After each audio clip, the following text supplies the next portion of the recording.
administration that they'll be following them. But another question comes to mind is the sanctions.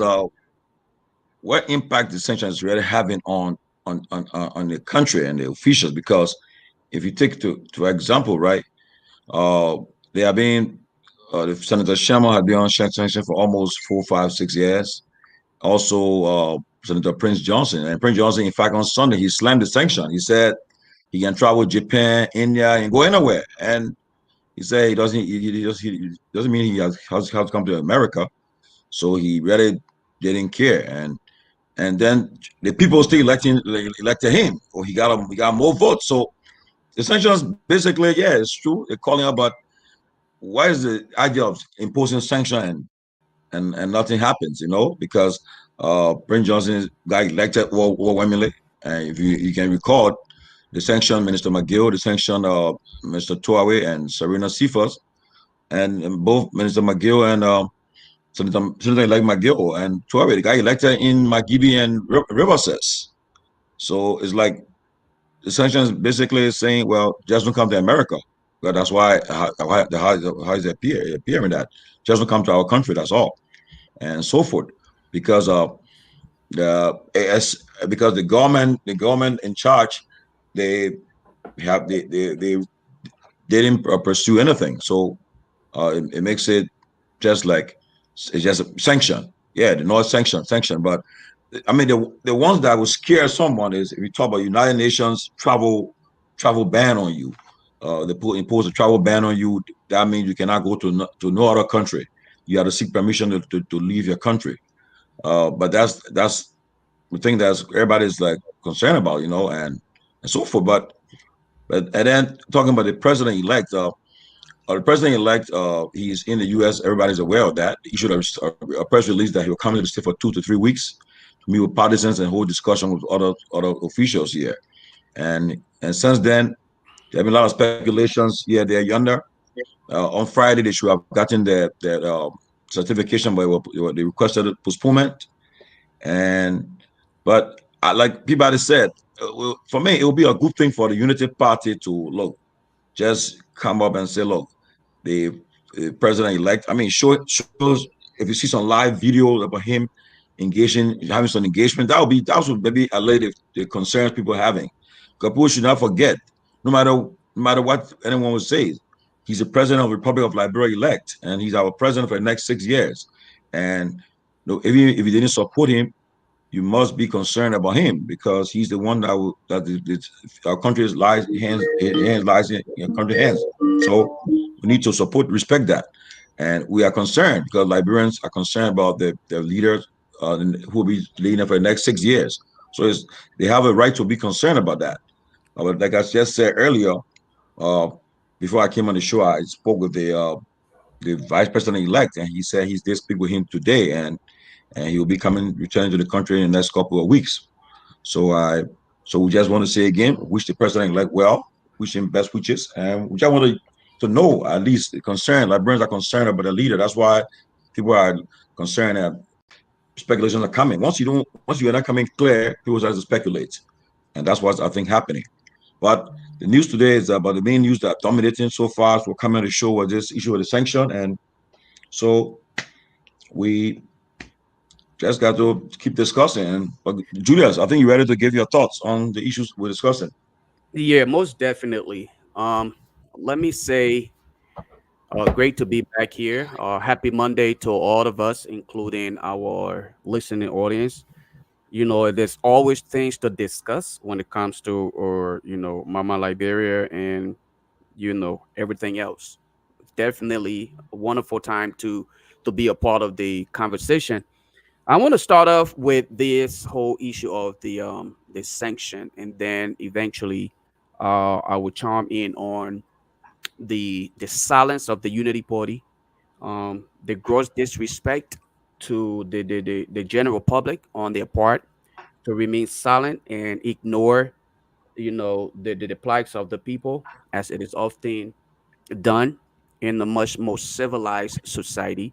The people should be aware or informed of the locations of the leader, whether current or future, at least they should be informed. It's unfortunate that we are dealing with this, but let's talk about the issue of sanctions. This is a clear indication as to what the United States is no longer playing with. One may consider the sanctions on these individuals as just mere sanctions for the fact that they cannot travel to the United States. Why it is true that these are just individual sanctions and not sanctions on the country, like we attempted at one point in time to make the case when the CDC government, was there at the time they were still in power, even though they are still currently in power, but eventually walking out the door. The case was made that look, this is not a sanction against the entire country. This is a sanction against individual, and they made it to appear as though no, the sanction was against the entire country. And today we can see the fact that the young mayor Jefferson Corgi has been sanctioned, and other individuals who probably may no longer be in government are being sanctioned. That is the clear manifestation of what the United States is no longer playing with. All right, the issue of human rights. All right, human rights abuse. A lot of things happening. But what I want us to not ignore in this entire process is the idea and the part of the Unity Party to ignore all of these recommendation or all of these suggestions that were made from the United States. If you record recommendation as to whom we work with, especially during our electoral process, they did not dictate with us who are to be elected. But it is clear that they will not work with these individuals.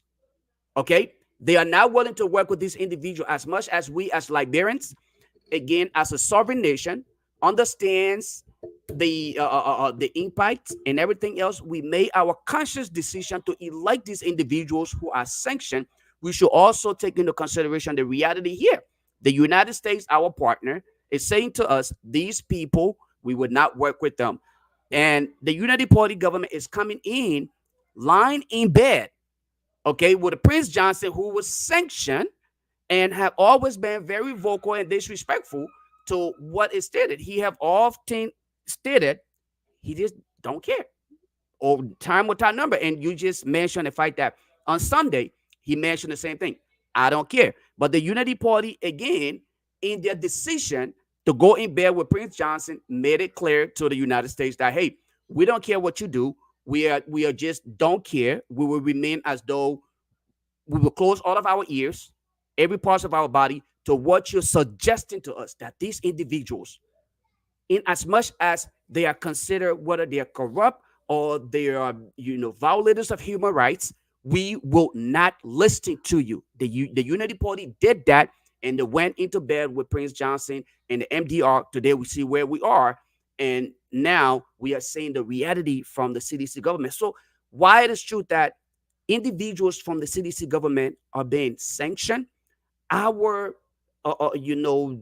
highlights, our suggestions to those who were involved in the electoral process not to get involved with these sanctions individuals will also come to fruition.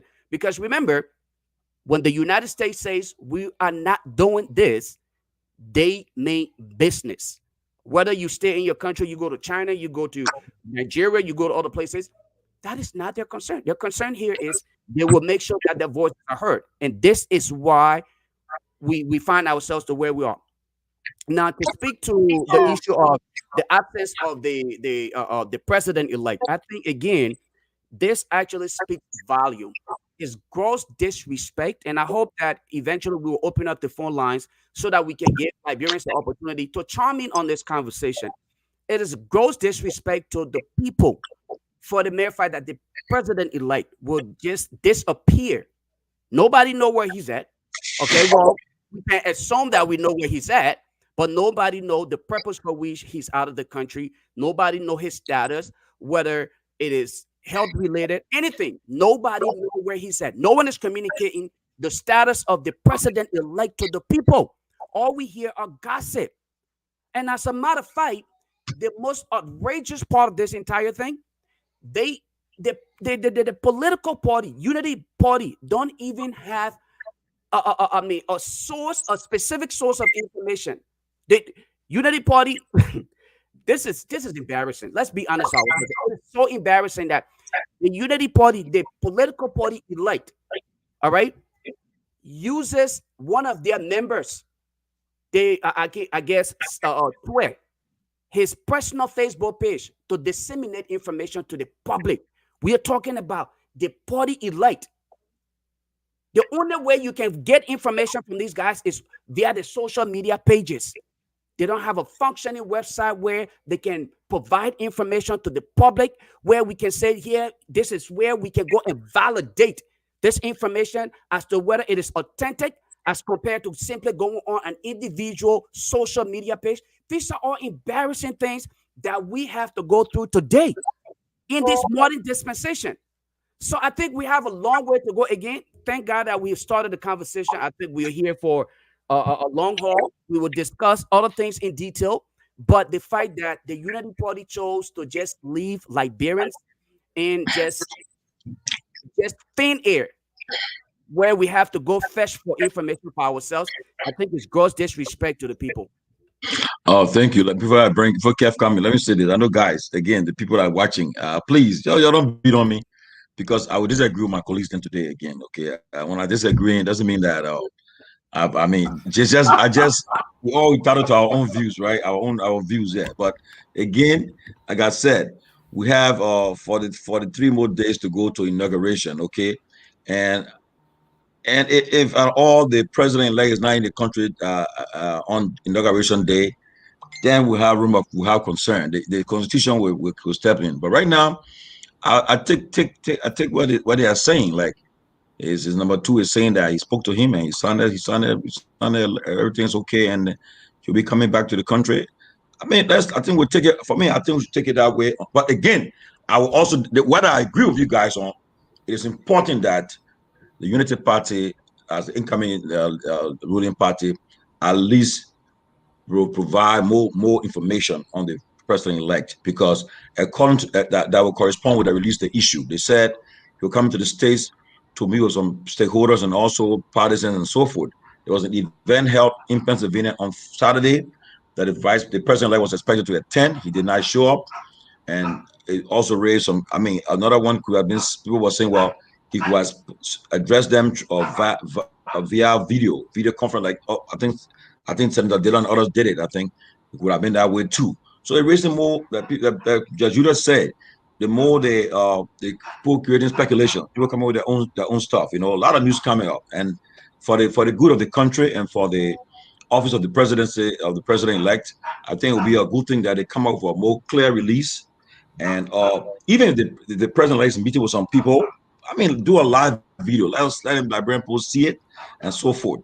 But people will be speculating. I don't think so. I don't think I don't think that's right. But again, we're all here wishing the president-elect best wishes, and we look forward to seeing him returning to the country and soon to receive his certificate, and then go on January 2nd, 22nd to receive the oath of office.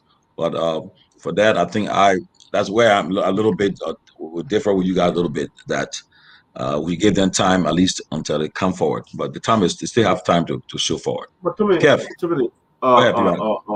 I'd like to speak to that program on Saturday that was held.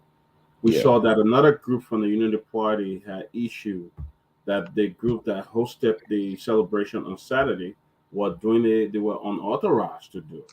Said that they were not the authorized people. They were not the authorized name that should have been there to actually host that program. But one thing I want to say here is that folks kept saying and showing people that the VP would have been at that program. They kept saying it. Folks went live. In fact, people who attended the program said that the president-elect will be here in 2 hours, or he will be here. And then later on, they said, "Oh, the invitation we send you. Did you see anything at the president that will say the president-elect were coming?" When you go out there on social media and make that kind of public announcement and show people, because some people drove from different places just to come and meet the president-elect, which was a great thing. But if he didn't tell you he was coming, and you go out there, you announcing it to other people that the president-elect will be here at this time, will be here. That was wrong because you made people to come and then nothing happened. I believe it was one of the reasons that the group issued the folks who are given who have the proper authority to host the kind of program. He came up with a communication stating that they were not authorized to host any celebration in Pennsylvania. But yeah, is it though? I mean, I want to wish the president like good luck. You know, he just came from a very hectic election. You know, he's entitled to his rest, take a break, relax, and chill, and get around from family, all of that. But you know, if, even when Joe Barker or other take vacation, go on a break, you know, sometimes during the week they come up to the public and public see them, you know, or they come up and you know, something important happening, they will come out and talk about it. Why not put a 2 or 3 minute video of the president like, oh, you know, I'm here, I'm just taking the rest, you know, stuff like that. What is wrong with anybody going to the hospital? What is wrong with anybody taking treatment? Ain't nobody here body is immune from sickness and stuff like that. Anybody can get sick. Anybody, you know, anybody can go do the physical. In fact, a great thing. I would love for the president let's do a physical, but at least come up and just make a statement. You know, I'm here, I'm relaxing and stuff like that. I mean, but when people start posting picture that was taken 2 3 months ago or 2 3 years ago with the VP, then you're trying to bring us something that you know. Or I don't know what you want to prove there. You know, I don't think they need to prove anything. But when you start bringing in photo that were taken months back, and you're trying to tell the Liberian people, oh, no, it's not good. I think what they need to do is they need to come up, you know, just give a video message.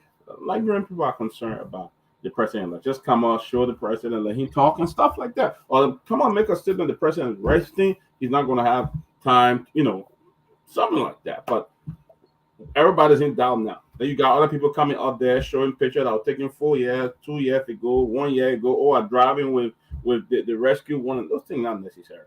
You know, because when you start doing things like that, there's some kind of concern there.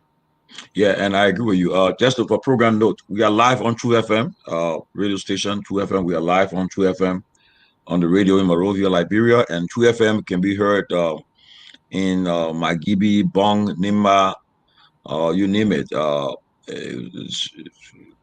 People in these rural counties in Montserrat as a whole. They listen to us live on the radio. I don't know whether we are on Hot FM right now, but I know we are on True FM. It's confirmed. So just if you tune in your radio on True FM, you listen to the closing argument. Kev, yeah, I know Kev. You've been quiet for a while, but again, Peabody, I agree with you.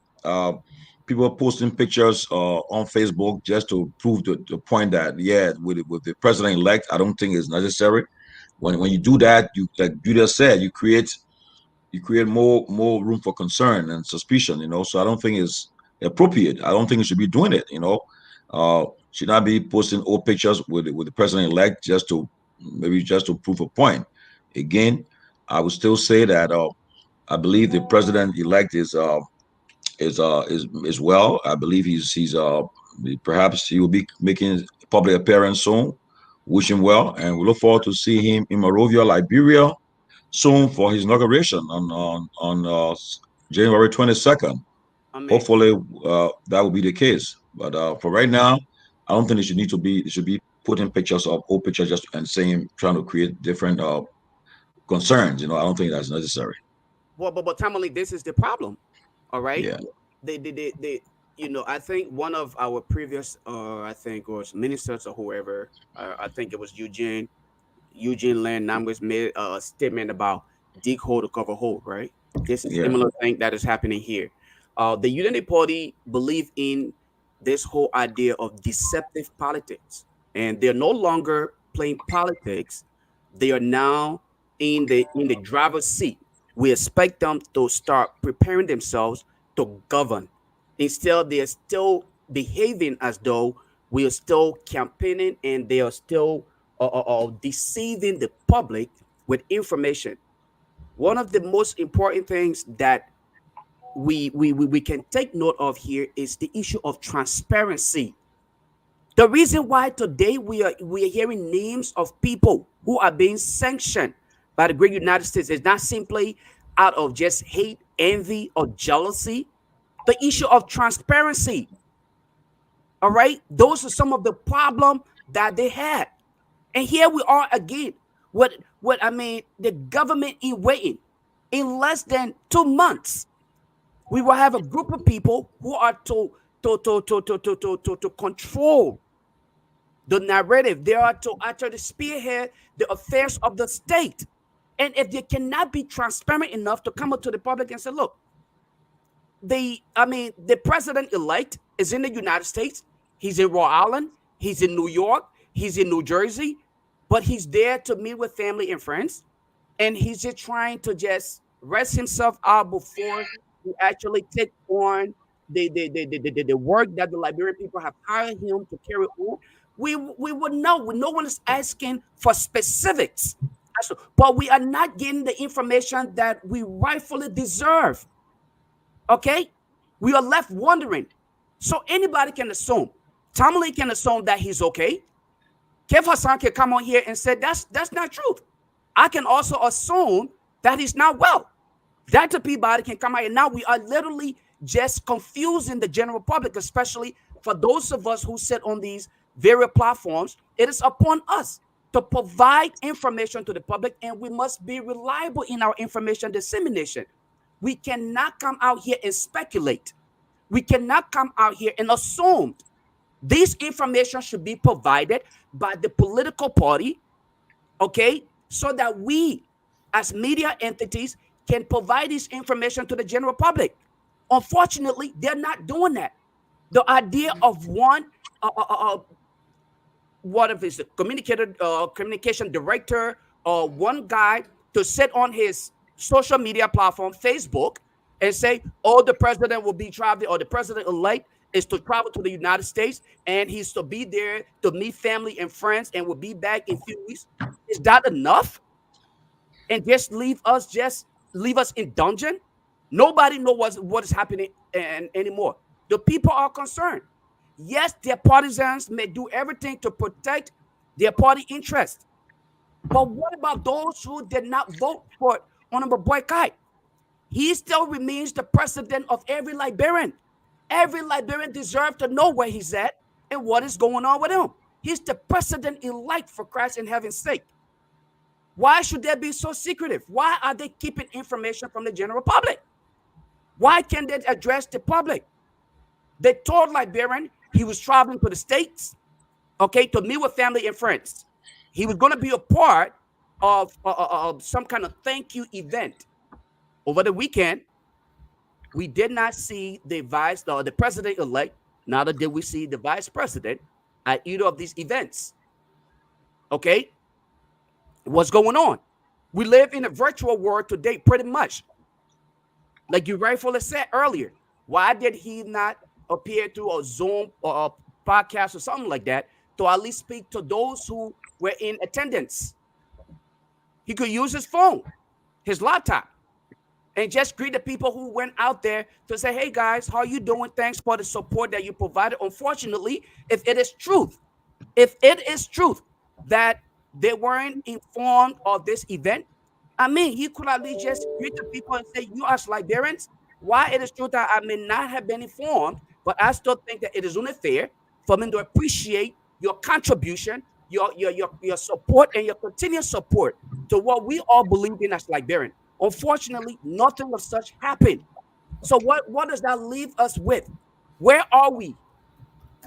What do Liberians expect to have from the party that told us, the institution that told us they are coming with transparency? They are bringing the full blast of accountability. Who do we hold accountable in this case? The vice president-elect is nowhere to be found. So we can't easily access him to say, okay, what's going on? What do you know? What is happening? According to sources, okay, which is yet to be validated, he's out of the country. I don't know whether he's out of the country or not. So what sort of government do we expect? What sort of government do we expect? Should we expect the repeat of the CDC government? And then hope, and possibly in the next 6 years, we start to hear another roll of sanctions, government officials, they and their kids? This is troubling. We should not take this for joke. This is troubling. I think the Unity Party, as a reliable and mature political institution, should do far better than they're doing right now. I don't think they are doing living up to expectation. Kev Hassan, yes, we haven't heard from you, man. What's your take on the sanction announced on Friday and today, and also the discussions concerning people raising concern about the president-elect uh, in the states, and people have he's not been visible in the public, and people are just having speculations and so forth. What's your thoughts about that, about these two issues that's trending right now? Well, let me say hi to you guys. It's it's a sad day for Liberia, and when you listen to the sanction on Liberian, especially folks in the government, I think I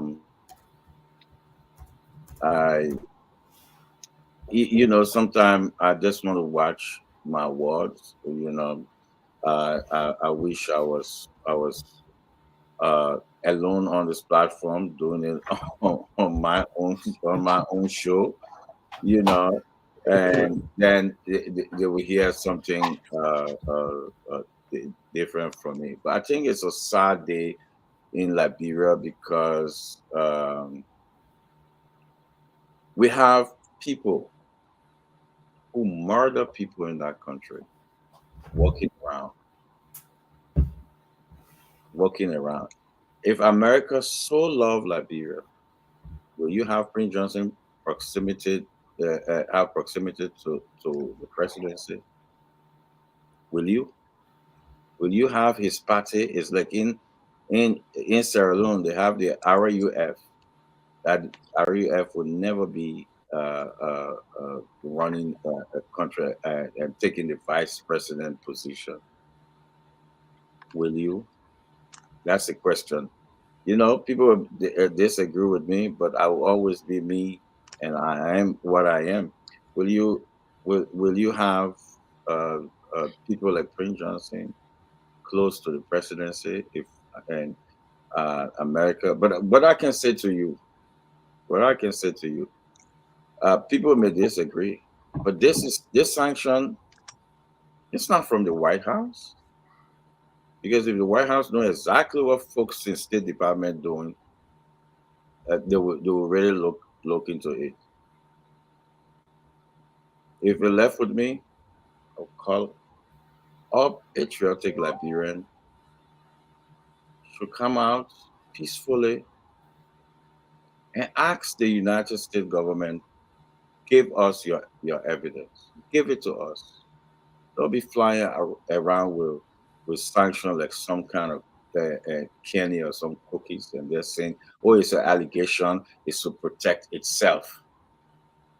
The Liberian people don't know. Some of them think.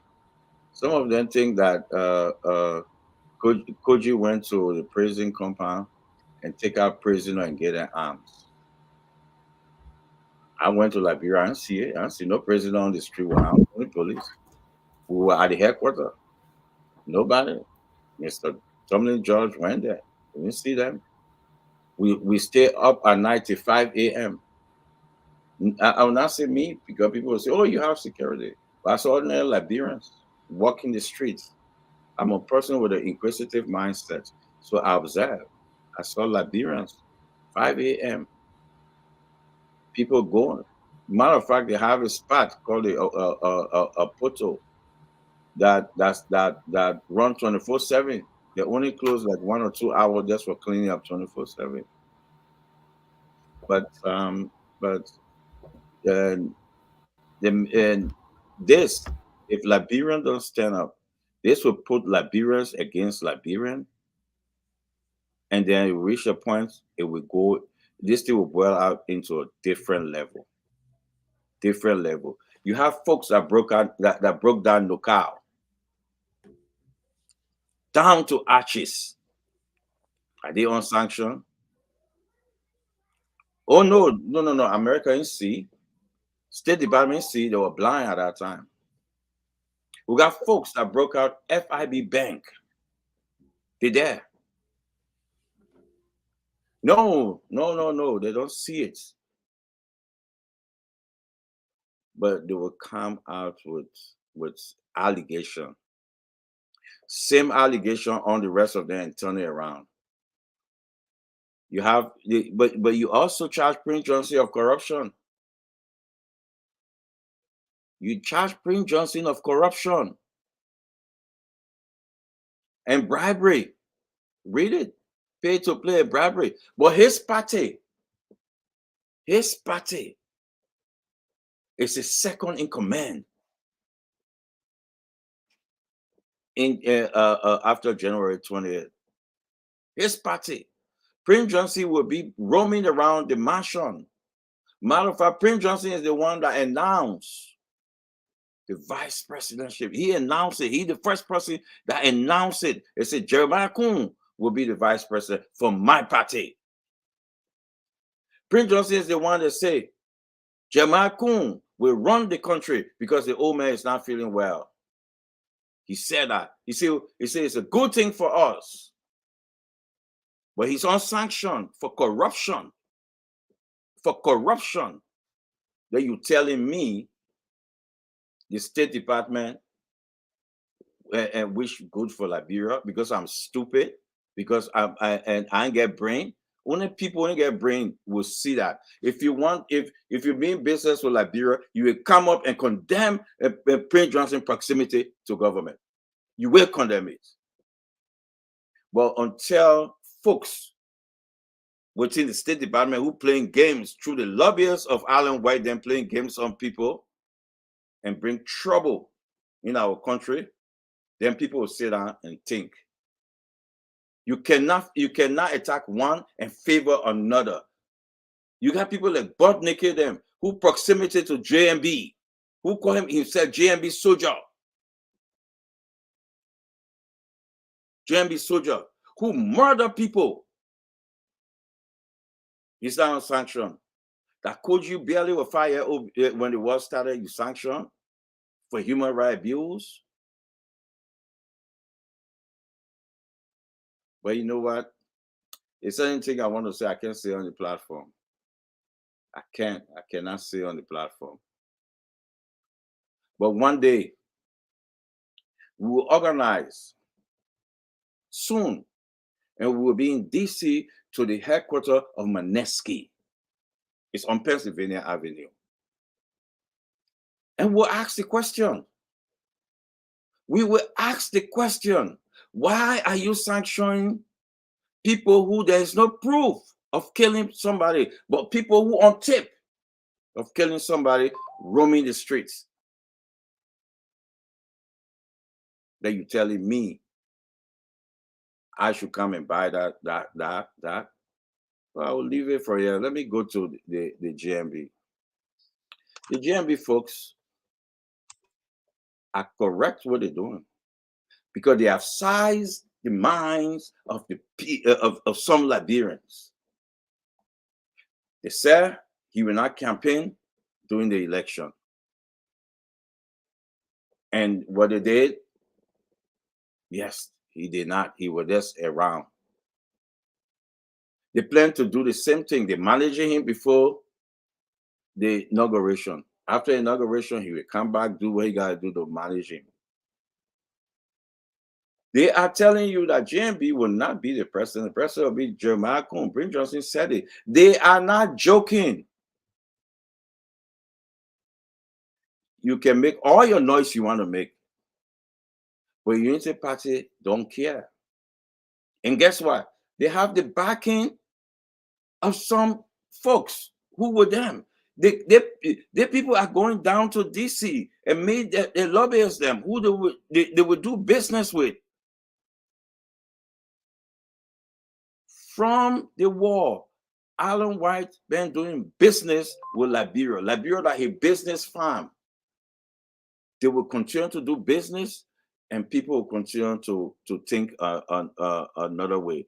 If you're going to do sanction, I see it coming from both sides, from the past government to now to all those things. We'll say yes, it makes sense. but we'll have people with evidence of breaking down a bank, a oil industry, doing things.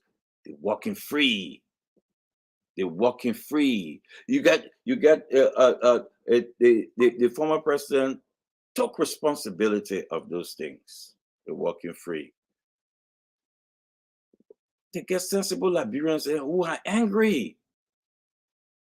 If you want to bring sanction, it got to be a blanket sanction for everybody who try to destroy Liberia. And both people who kill. Look what Prince Johnson said. They should prosecute people who kill, not people during the war. So he said, who kill people during the war, don't touch us. He said it in the church. Don't come to us.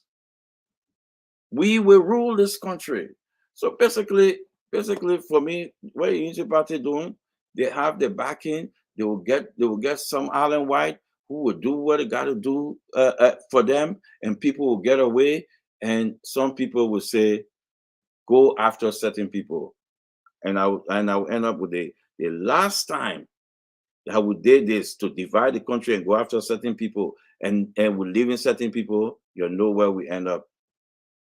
I hope we will wake up and condemn some of this action, and as a nation, we should get up and say, show us the evidence. Show it to us. Don't tell me we are American. We not see it. We know what we're talking about. I don't want to know what you're talking about. I want to see it. Show me the people who left from prison, because our prison is controlled by the Americans. Every data there. Show me who left that prison, that is holding gun on the street, that could you put there. Show me. Call our names. Don't give me a bunch of crap. Call the names. And I'm challenging our friends, our Americans, to show us the evidence. The people of Liberia want to see the evidence. If I were making a judgment, I will put the people out there and say, show to us. Okay. Well, Kev, let me, and I feel like we, let's be fair to ourselves here, Kev Hassan. Jefferson Korji and the rest who were sanctioned are at liberty, all right, to, to debunk these things, all right? Just look, this is the mayor. Why can't he challenge it? I should say, all right? You can challenge it. Why can't Natana McGill challenge this to say this is false? I challenge these claims. Lofa, why aren't you doing it? Lofa. What? Natana McGill issue a complete. It was on Front Page Africa. He was there. He asked the Americans. He asked our friends, our Americans, show me the evidence. I'm willing. Matter of fact, it's on Spoon Page. Couple of days back, he called a conference. Go and see it. He said, but here's the thing. You try me. I want to see the evidence. He said it. So what you want him to do next again? No. Kev Hassan, there are process to these things. Not to simply sit and conduct a press conference. I don't do that. There are processes. This is a legal proceeding. I don't do that. This is a legal proceeding, Kev Hassan. You have to ask. What you can do, you can come out and say, what legal step did he take besides a press conference? You can come out publicly. Let me tell you, no Maneski courtroom in Liberia. There isn't. I understand that. Liberia system, Liberia law, there's no law against McGill in Liberia. Only thing he can do is to issue letter publicly to our partners and come on the media and say, try me. He did that. Let me ask you. No, that is not the process. You know why Serena Simfas is still on the African Bar Association? You know why? Because the African Bar Association say we cannot take him off because we need the evidence. You know how many now they didn't get the African Bar Association in Egypt? Go there. Look Serena Simfas up. The African Bar Association headquarters in Egypt request for the same thing. They requested. So but here's the thing, right? Here's what you do in the case of such allegations, because you understand your character is on the line and everything else that you have worked You for. know, This they're not is where supposed to you start challenge this the in front of the legal Supreme process. Court. Look, this man, The Supreme Court, I mean, Kev in Hassan, front of the let me Supreme land. Court. Kev, one at a time now, Kev. So we can Kev, listen. Kevin, let me pause. Let me land. This is not, had this been an ordinary citizen, I probably would say, okay, you know what? He's utilizing the media to draw attention to this. But this is a government official. The name of Jefferson Korji and other people were not mentioned once. Even like citizens in the country cried on the name of the likes of McGill and other people for things that were done and were concerning to them. This is not just out of the blue sanction that came on them. If you say, let us be balanced in how we actually go after these individuals, let it not be selective in the process, I will agree with you on here, where the likes of Amara Khan and other people who participated in corrupt practices, maybe they should actually be evaluated to some extent. Amara Khan, who just came out and declared his asset, claiming, something $1 million that I'm not, I don't have the updated information. I think some of these things should be reviewed. But the fact that Jefferson Korji, a young man whose name have tirelessly, timelessly, and in every second been mentioned in something that have to do with either some kind of death or corruption. What is it that this individual by himself will often be mentioned in all of these kind of clandestine acts? What is it? Is it a witch hunt? Why isn't anybody else in the country being mentioned in such a thing? Samuel Twer, if you were to conduct a survey today in Liberia, if you were to open up this phone line today and say, let's listen to the people's reaction to the sanction on Samuel Twer, I can bet you 85% of those who may call here will say it is deserving for Samuel Twer and other people. Let Samuel Twer challenge these actions with the United States and others that are involved in it. Let us not simply try to bamboozle our way through it. These individuals are perpetrators of acts against humanity. Any act of corruption is against humanity. It deserves some level of punishment. And I think this is what they're going through. Now, tell them that the only disturbing part about this entire process is the fact that Liberian will still entrust these individuals with leadership. The fact that they will still, regardless of the fact that people are fighting for them, our international partners are putting everything on the line for them. But yet it's still, these citizens are still voting into office these individuals who are corrupt and they care not about them. That is the only disheartening part about it. Other than that, I would say to you, if they are doubting, so you see the problem. Let them go to the problem. You know what, Julius? Dr. Peabody, please tell a second. You see the problem? Julius believes that McGill is corrupt. I do. This is what folks from the State Department doing in Liberia. Without no evidence, without no single evidence. If you ask Julius right now to produce any evidence that McGill is corrupt, then he can say it. But the only thing he will tell you, what they say. Open the line. People will call, say Twer corrupt. Say this will corrupt. What they say. And you know what they say happened to Liberia? 250,000 people died. That's what they say happened to Liberia. That's what they say happened. That woman who they flogged and beaten and show her back, that they say.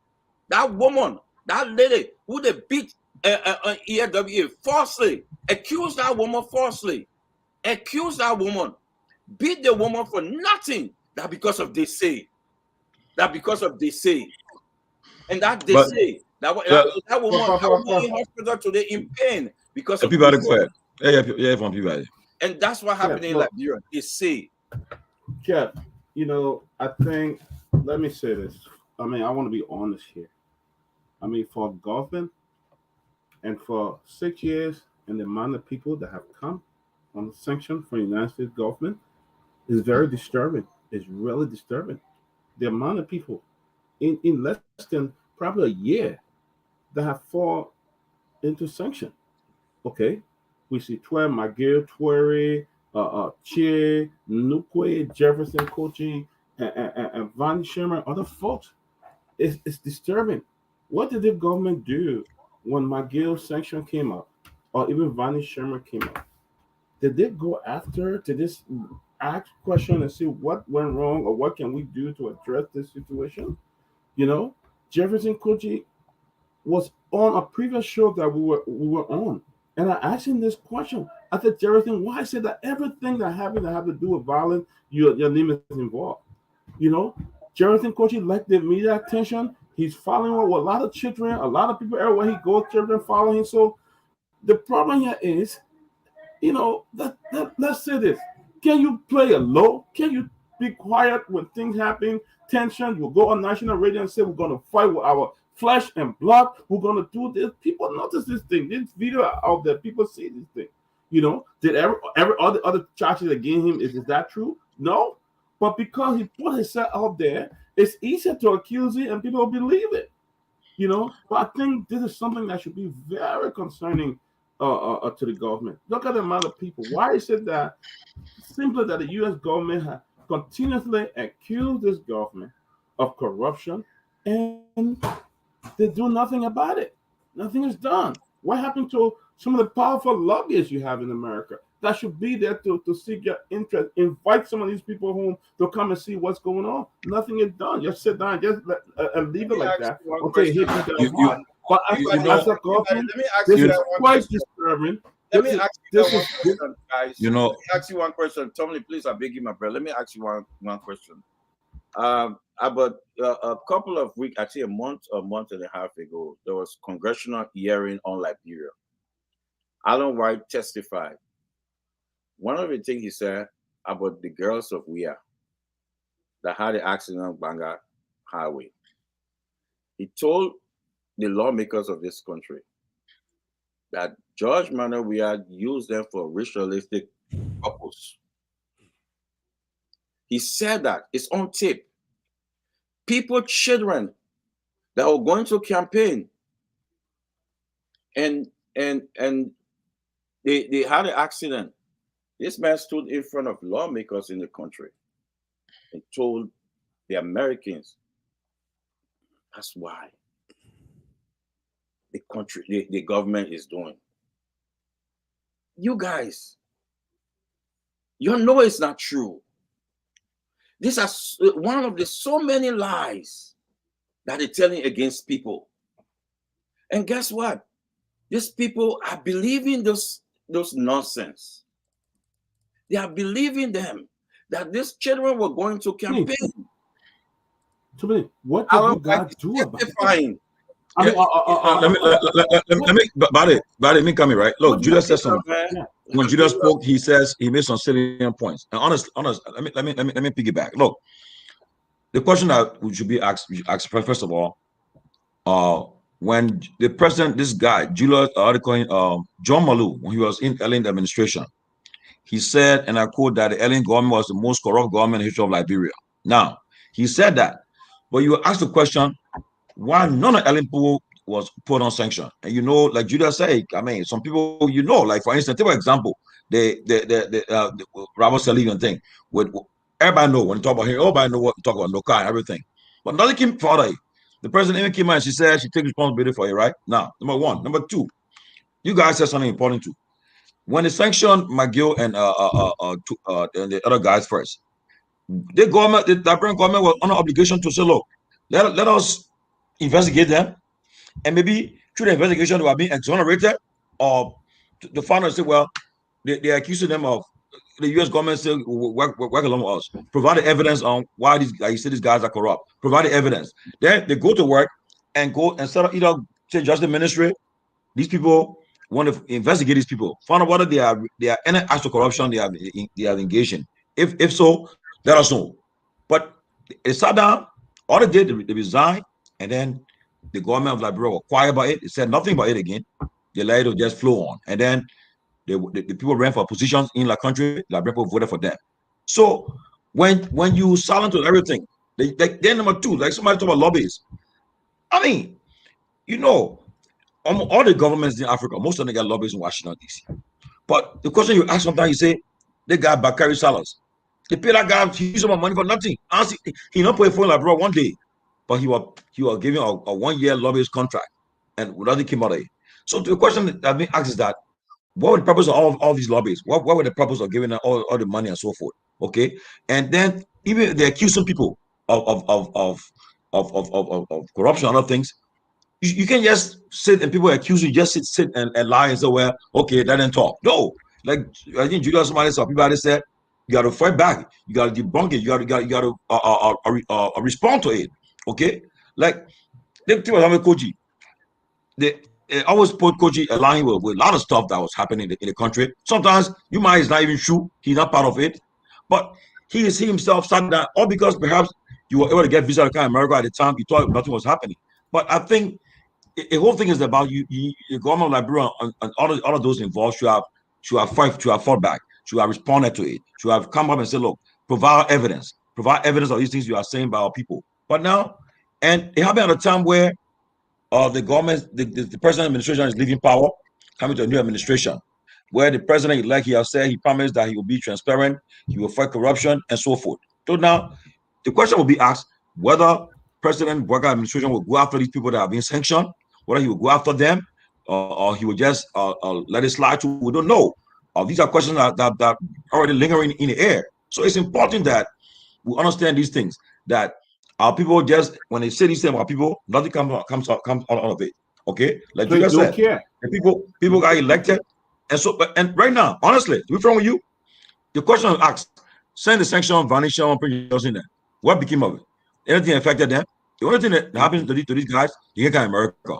Prince Johnson said yesterday in church, he said, I go Japan, I go anywhere, I don't want to go to America. So I don't care. So that somebody did it to me, I don't care. I really don't care for America. And he's still getting money. He getting paid by Liberian taxpayer. He getting elected by Liberians, elected him. He getting 120,000 of votes for his county. He's elected. He's moving around. He traveled other part of the world. So these sanctions, it comes about just to come on the character of these people. But again, the question will be whether like people really benefited from these sanctions, like really benefited from it, because like Dufa said, if people are getting elected, people are still popular, they're still making strides, because sanction is one thing, but nothing happening, nothing else happening. So as a result, people just get sanctioned now, and sooner or later, people will take sanction to be a joke. They'll say, well, they're coming to sanction me too. You're telling me so I shouldn't go to America, that's all. But okay, move on. The next one, I'll go to Canada, I'll go to other country. Because once it's not a United Nations embargo in place on you, so I'll put a travel ban on you or so forth. Really, so the question would be, what the sanctions really meaning? Because the people, with the new government coming in, people will accuse people again of stealing too. I'm telling you the truth. Some of the people come and take power in the country. Some of them will know their character are already tinted, but they will get in power.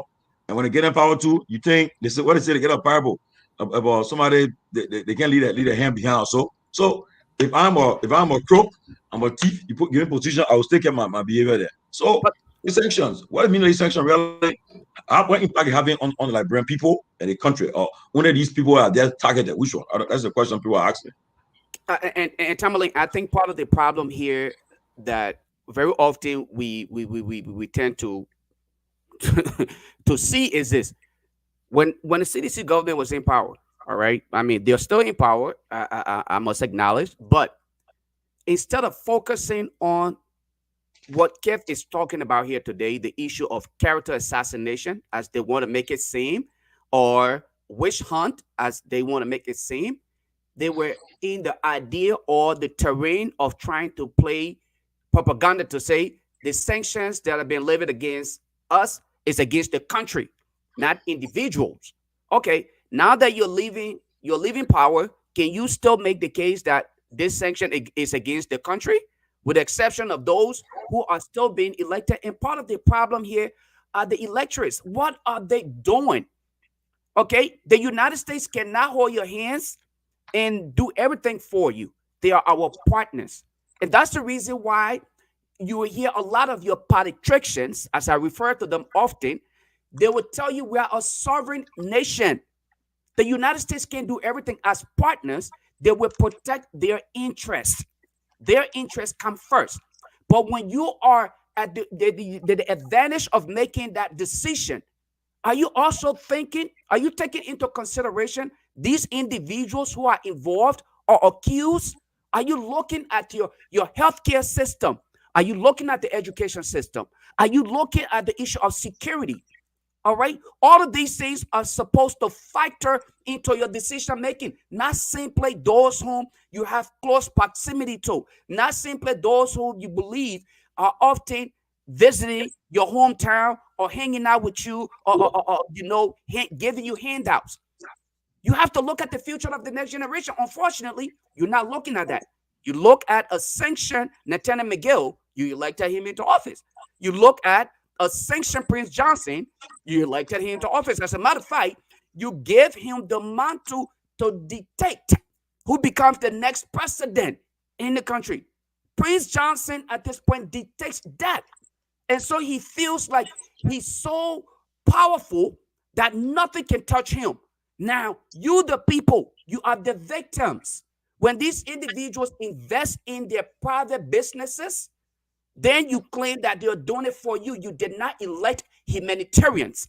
You elect lawmakers. They are to get themselves involved in legislative projects, not to carry on this humanitarian work. And then you sit down and say, bravo, I'm benefiting from some kind of medical facility, hospital, that they built simply because they want to buy your sentiment, because they understand the minds of the people.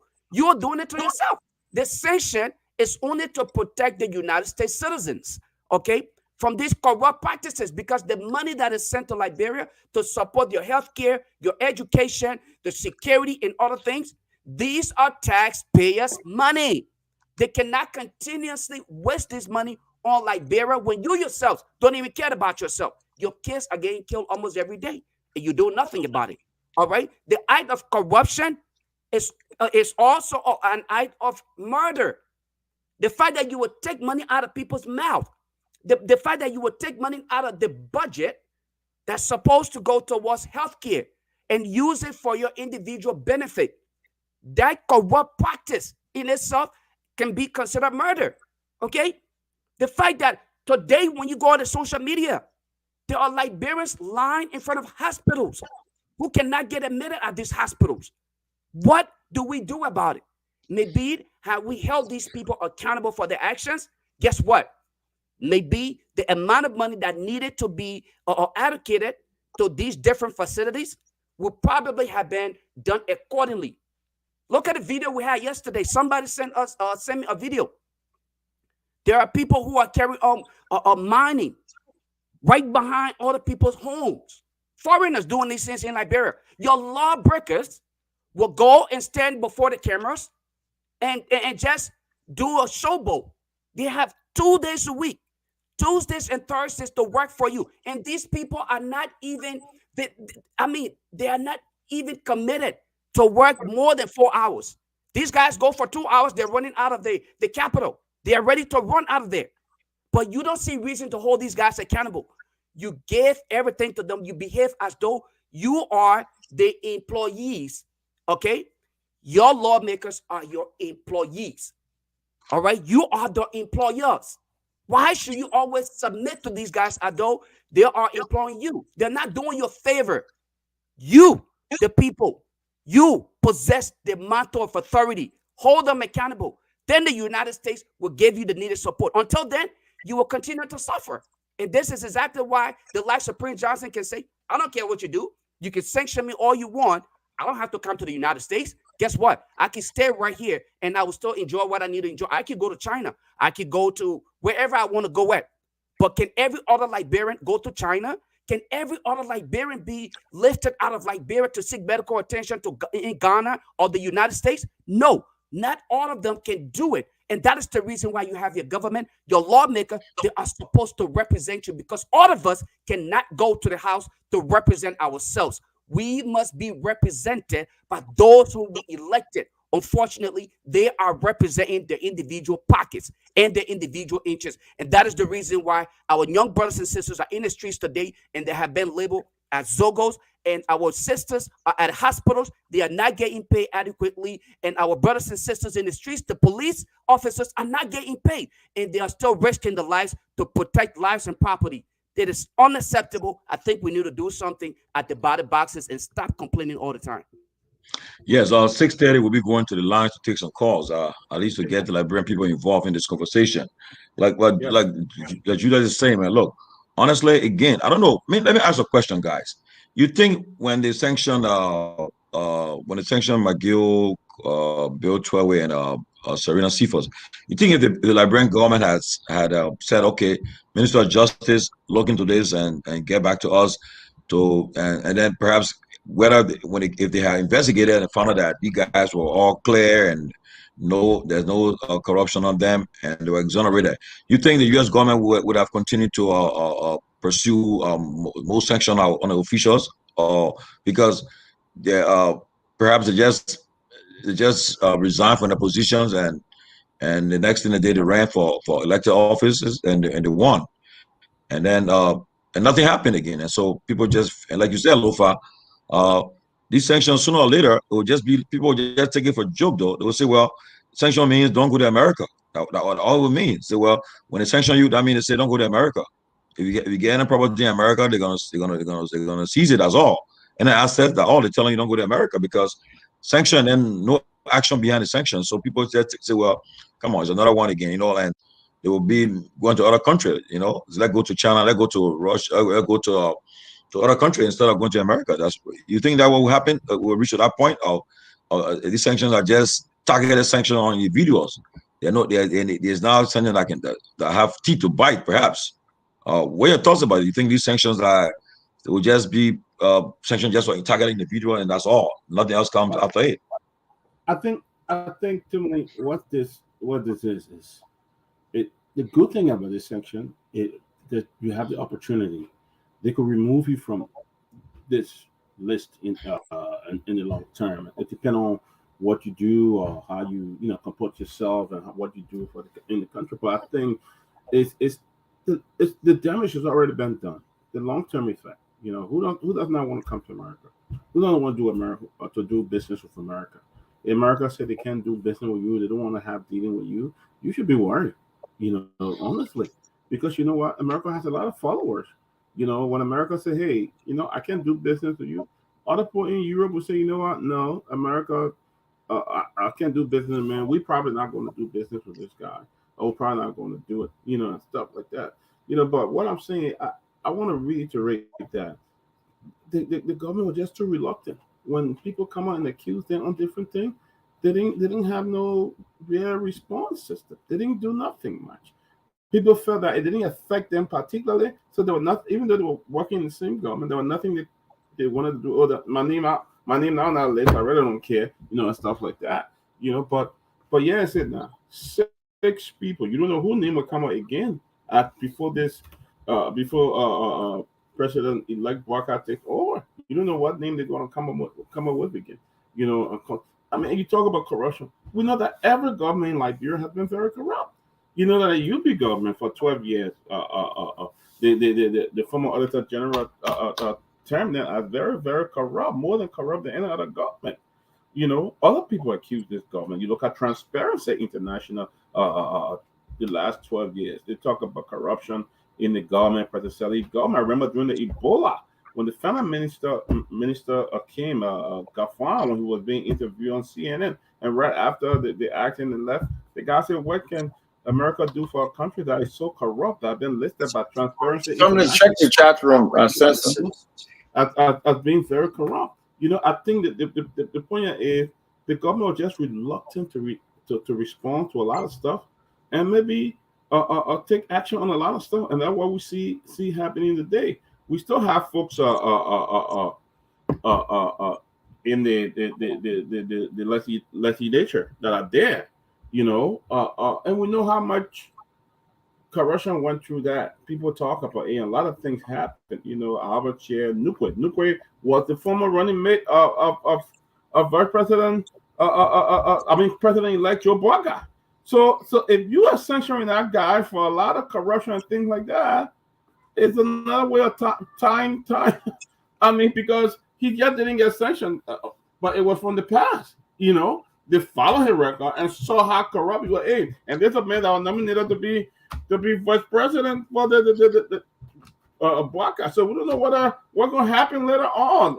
Somebody else linked, but there's a very corrupt man, according to the Magnitsky sanction, but he was nominated to be vice president. Do you think about that? Yeah, but you know, about it, you know, about it, you said something. Let me say something. You know, I'm sitting here. I'm getting some text messages, right, from people, right.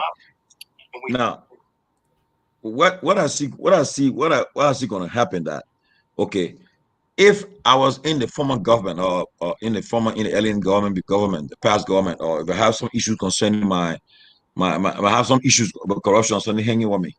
Now, I'm thinking that if I'm appointed to some position in the new government, people will start digging behind me, and when they dig behind me, the next thing going to happen, they're going to start bringing documents on me about.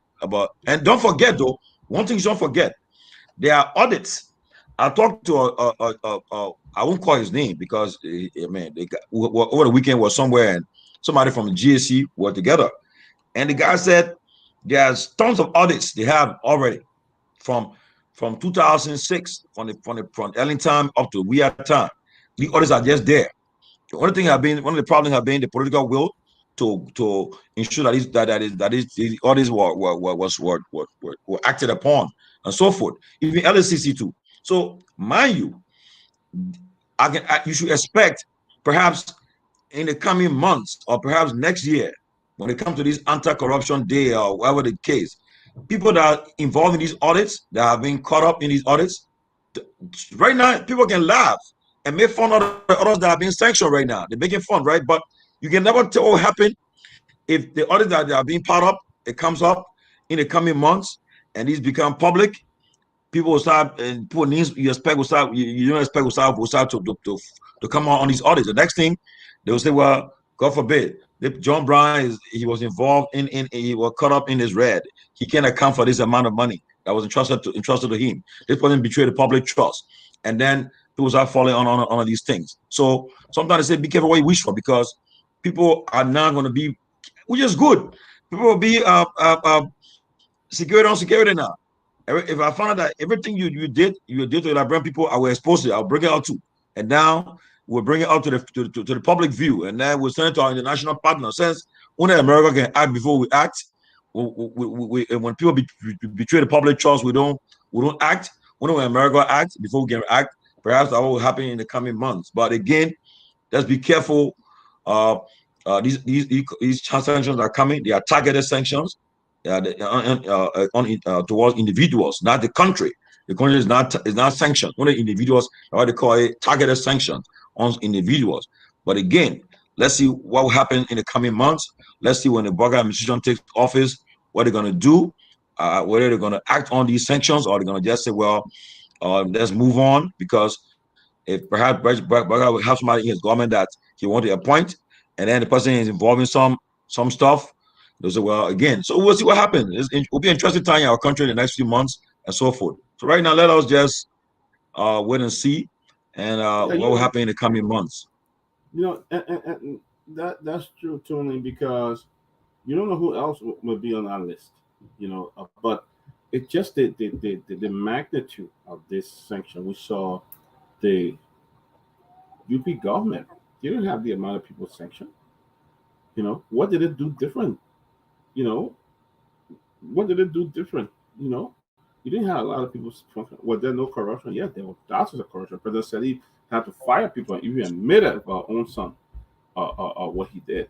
A lot of things happened. But I mean, it is targeted. But look at the amount of people. So in the next 1 or 2 years, you look back, you see how many people have been placed on this Magnitsky sanction by the U.S. government from Liberia, one of the highest in West Africa. You don't hear about Sierra Leone like that. You don't hear about Ghana and other countries. But Liberia, it means that whoever was lobbying for this did a good job. They went through, But what I would say here is, I believe the government just took things for granted. They took a lot of things for granted. And today we're saying some of those leniency you have, the consequences is coming to you now. But coaching, one time we had this on the Premium Network, we have a lady who came up there to Justina. Justina came up there to talk, and she couldn't really point to anything that Kochi did. In fact, it was looking so embarrassing. I had to tell her, I said, Justina, why not go back and put your stuff together before you come back? because she didn't have nothing to say. She was crying and stuff like that. But what I'm saying is, does Kosi have to be present at the University of Liberia every time there's some kind of riot or thing going on? When some riot going on somewhere, does he have to be there? Does he have to get up and come in and give press conference and stuff like that? All of these things, someone that he brought on himself. You see? So the thing is, we don't know who will happen, but I'm really concerned about Nukwe. And 8 minutes will be going to the lines. I'm really concerned. He was appointed he was a former vice presidential candidate. I'm very concerned about him. And mind you, now it brings to mind. Don't forget the election for president pro tem. Nukwe and Chair was the name. They were high on the list for being elected president pro tem. Pro tem of the Liberian Senate. Whether they will still run, whether the colleagues will still want to entrust them, or whether somebody else will emerge. Anything happened in Liberia. It's true. Can you imagine when they seen people appointed? Senator Jones became chairman of national security, but the American government had to step in and say, "No, y'all put the man there. We're not do business." He had to step down. Still passing budget for Prince Johnson School in Nima. They were still trying to get money for Prince Johnson School in Nima. So now it's a tricky situation. But guys, in 7 minutes we'll go to the lines to get some Liberians to get involved to call in, and let's get ready. Go ahead, Lufa. I mean, yeah. Basically, I was just going to highlight that part of it. Let's get Liberians' reaction to this whole sanction thing, and of course, let us also have them to chime in on the absence of the the president-elect. It's important that these things. Let's get the people's view. We can have those of us on here as panelists discuss it, but what do they make of it? At the end of the day, the vast majority of the decision is made by the folks on ground and those that are contributing to the voting process. So maybe we can give them the opportunity to chime in. Let us know what they make of the whole sanction thing. Is it going to benefit the nation as a whole? And what does it make of their decision to elect sanctioned government official? And it's not, this was not a secret.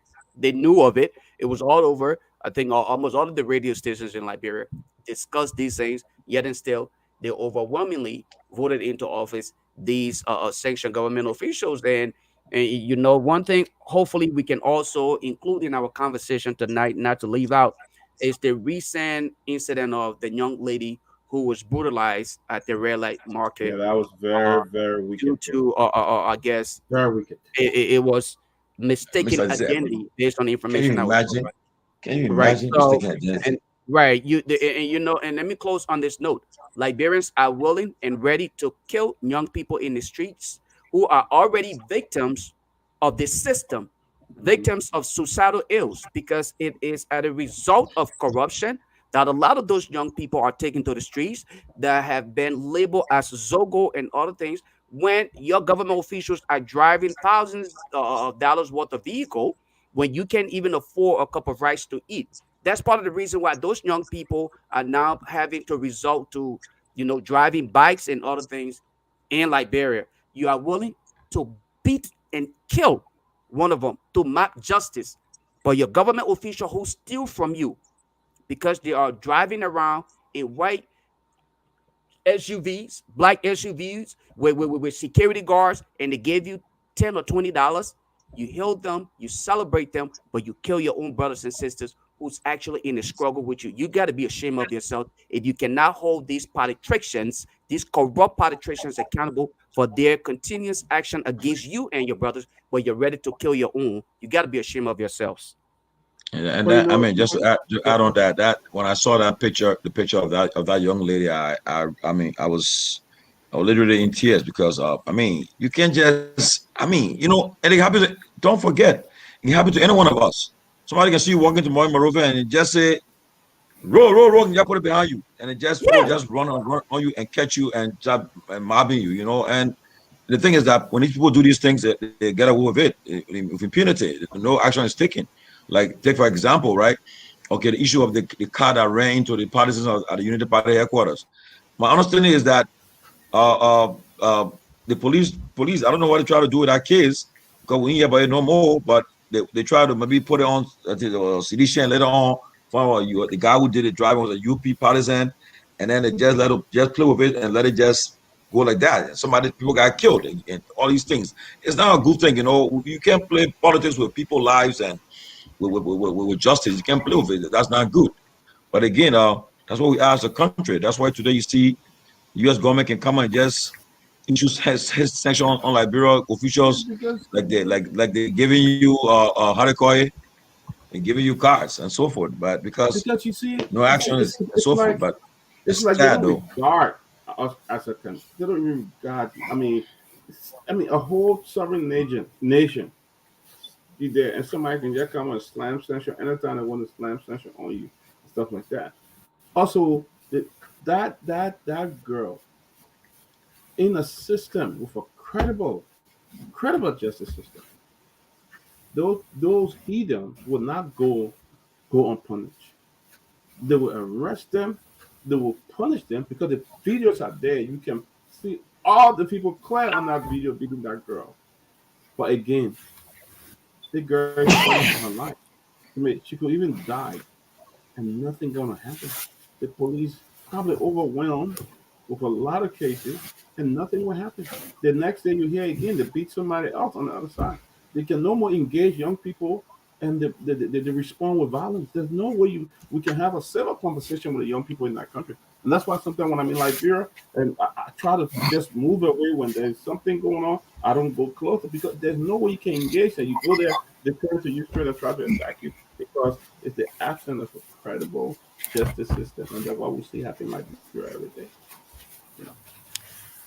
Thank you, Dr. Peabody. I don't know if anybody else. We probably should just have Alex introduce himself quickly and chime in with the sanction issue, and then we can go to the phone lines. Alex, welcome to the closing argument. Pretty sure probably Well, this year. thank you very much. Yeah, thank you very much, and thanks to all of you guys. I watch the show a lot. Um, at least it brings some balance. You know, I'm not a big fan of Spoon TV. I think it's very destructive to Liberia. It's highly political, and it's very unbalanced. They portray themselves as a news media, and they are really not. They are a propaganda machine, and that is not right. Okay, I'm not on either side. I'm not a we are person. I'm not a Joe Barker person. I stand for objectivity. And as I was listening to the show tonight, I was listening to Kev Hassan, comment on, the selective process of sanction. Liberians were very hypocritical. When we don't like somebody, then we whatever they're doing to them, whether it's justice or it's not justice, we don't care. Only the people that we like, then we support.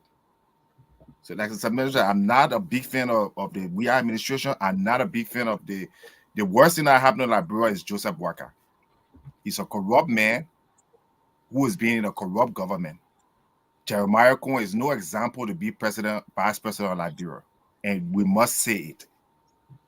So my issue here is, and I hope everybody listening, it's fine to go and censure McGill if you feel that McGill did something wrong, or even Samuel Tuer. But what happened to people like Amar Kone and Robert Salif? These are people who carry corruption in Liberia at an industrial scale. I was just talking to somebody in Liberia, one of my sources, as you know, I'm a journalist. And they were telling me Amar Kone declared his asset privately of almost $13 million. Heritage just ran an article on it. I hope it will be public, because public officials' disclosure should be public. Where did Amar Kone get $13 million from, or even $5 million from? The head of UN, he said he got it from UN. The head of UN does not have a net asset of $13 million. So why should we sanction Samuel Tuer and not sanction Amar Kone? Why should the US do that? That's selective justice. I'm for either you carry on justice that is blind, or you don't. It's a mockery. We know what happened to Nika, what you call the National Oil Company. Okay, we know what Amar Konen did with 67 contract, where the international community, the international watch group, corruption watch group, they came out and said that there were kickbacks by ExxonMobil that went into the pockets of Ellen Johnson administration, particularly Amarcone and his cohorts. So that's my issue.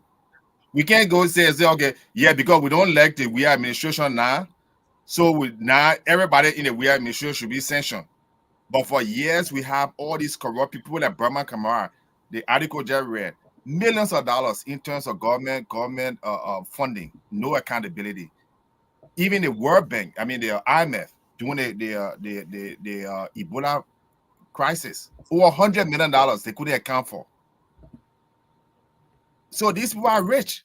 They stole the money.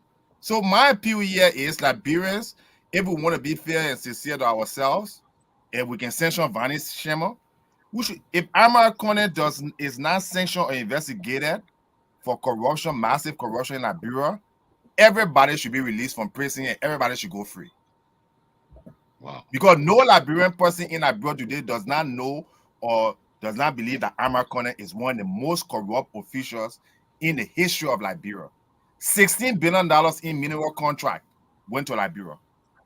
Total of $16 billion, according to the New York Times, not Alice Jones number, that is signed today in Liberia. Where did that money go? So yeah, you can get mad, people do the political side. I'm not here. All I'm saying is we Liberians, we should be honest and we should not witch hunt.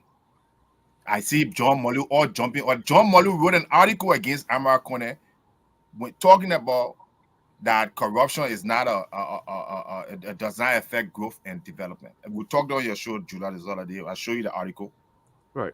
So we're very hypocritical, and our country will never go forward, until we stop being, hypocritical. Where we let a person, we let Joe Burger now, so Joe Burger that the injured now. With Jeremiah Cohen and Prince Johnson now that the injured, and then we vilify everybody else. Justice is justice. So you want censure Samuel Tuer? Fine. I'm not here to support Samuel Tuer. I'm sure he has his lawyer. I'm sure he can defend. But there's no way the American government can censure Samuel Tuer and not censure Amarcone. Amarcone served me one of the longest person in the early administration from Budget Bureau. Today, the Liberian budget does not even show how much a top official makes. Why you think they do that? They do that so that they can cover up the amount of money that they're taking in the government. So they'll just say, Ministry of Finance, $10 million. Every government in the world, public official salary should be disclosed. If our deputy minister are making $5,000, it's not a secret. That Amarcone then started that.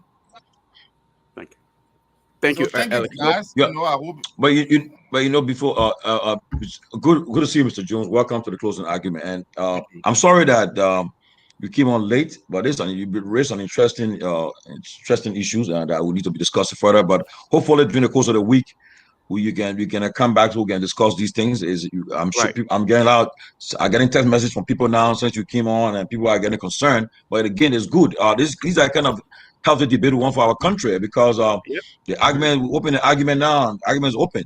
And so it's like you raised an issue, you talk about the issues about these selective sanction and so forth. It's interesting though. Hopefully we'll have the discussions during the course of the week again. Hopefully we'll come back here Wednesday. We all can be back again and discuss this issue further, because it's interesting. People are asking questions because, for instance, it's no secret that John Malu, when he raised the issue that the Ellen government was the most corrupt government in Liberia history, and when the question should be asked, perhaps Mr. Malu is listening, we can invite him to come tell us when he made that comment, where he was speaking from, where he saw that he made that comment to say to just give the whole government, say the government was corrupt. Perhaps Mr. Malu, we can invite you to come and explain more on this issue. But my question before we go to the lines, just quickly, just a few seconds. You think if the administration, this present administration, had audited the former administration, the LA administration, think people from that administration would have been sanctioned too, based on the audit that they would have come up with? Oh yeah. When it comes to the auditing, I'm a finance person, right? 20 years of financial background. and I'm one of the few people that write specifically on business and finance in Liberia. I've published over dozens of articles. Probably Liberians don't have to read. Auditing is a part of the government. The president does not need to come and tell the justice minister, oh, you need to audit somebody, the finance minister, or the auditing bureau. It's a part of government. Every government are audited on an ongoing basis. So, and the audit is for different things. It can be a technology audit, it can be a compliance audit, it can be different forms of audit. And the audits, when I read some of the audits it's almost up to date, up to 2022. Audit ministries have been audited, 66 audits. I read them.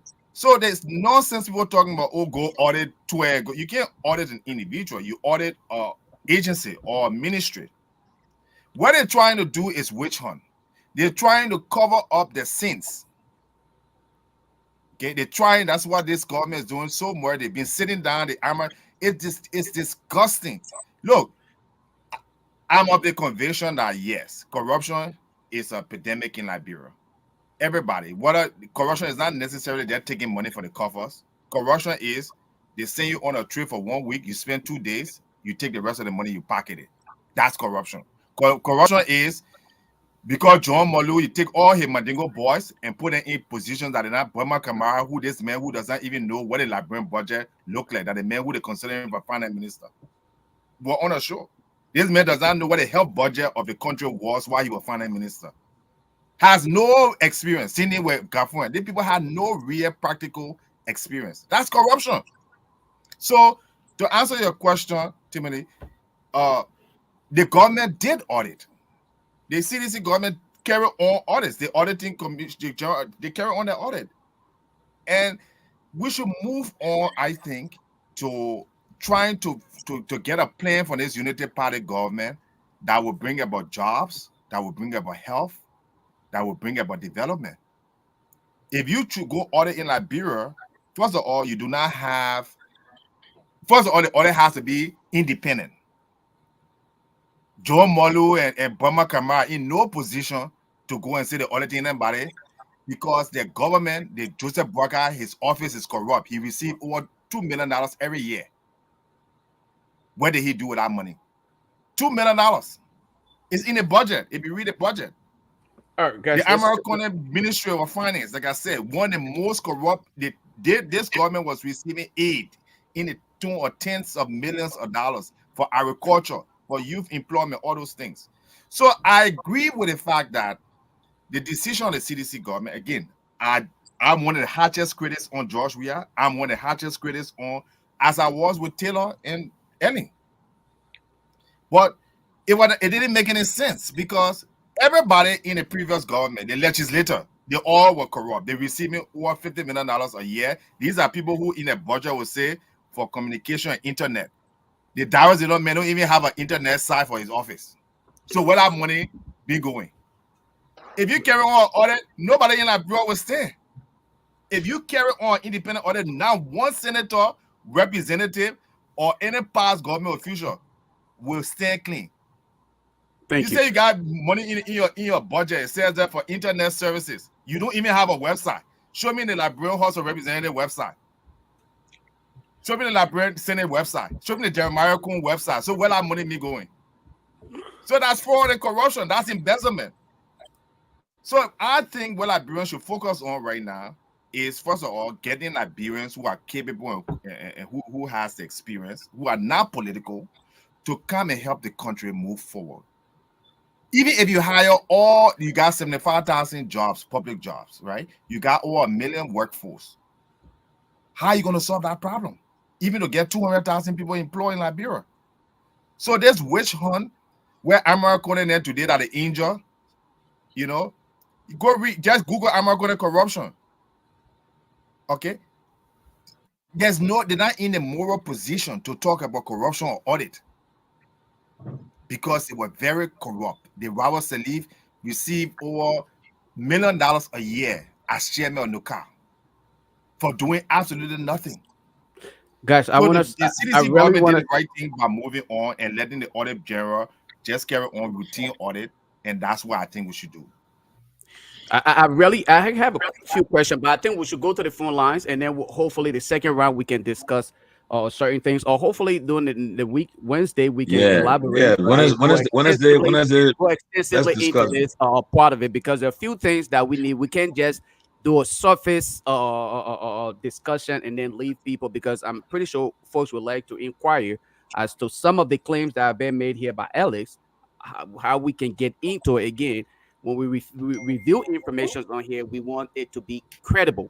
We want it to be authentic, so that the respect for the platform is maintained and continue. But anyway, guys, let's take calls from back home, and we will prioritize the people from back home, and then after that, we will take calls from here.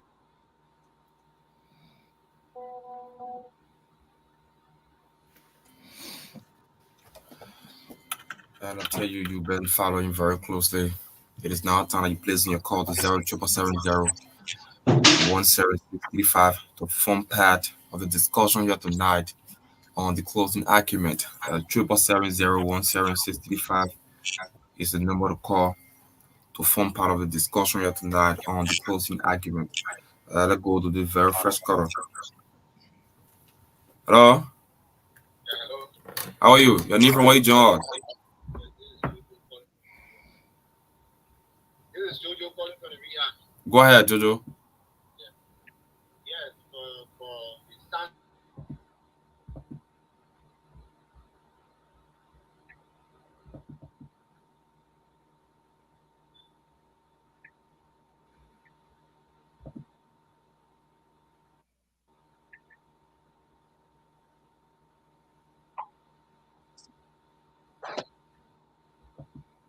Can you hear you?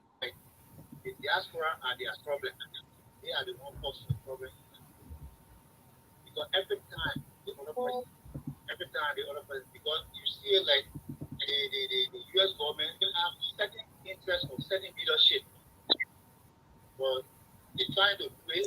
As now the UP come to power, they start sanctioning it, so they know who they want. Okay. And now, if that bring John together, they'll be back. Because there will be a day, I'm a feeling I had think about it. I'm not saying that other putting it. But that bring with John together, even the opposition and the opposition they will join together one day. You know, that bring going to say something to compare it on our boy. One day you will hear it on the street. You want the Russian to come here. Believe me.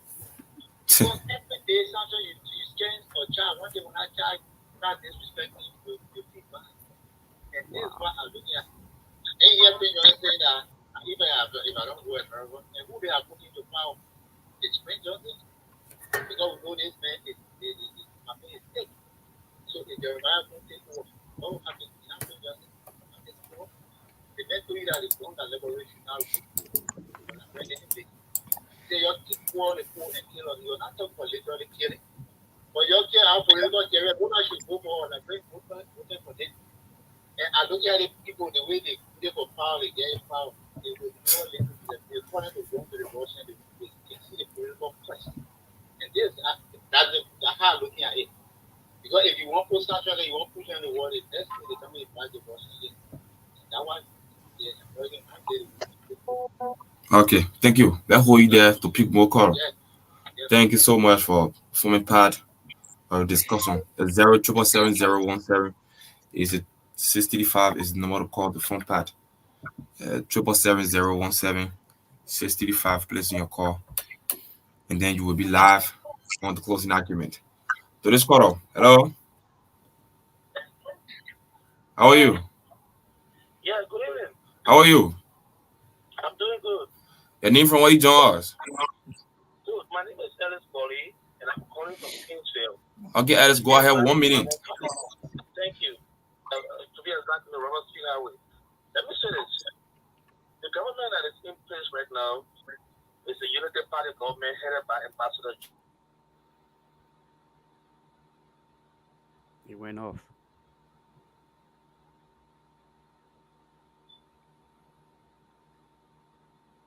Henry, we can't hear you no more.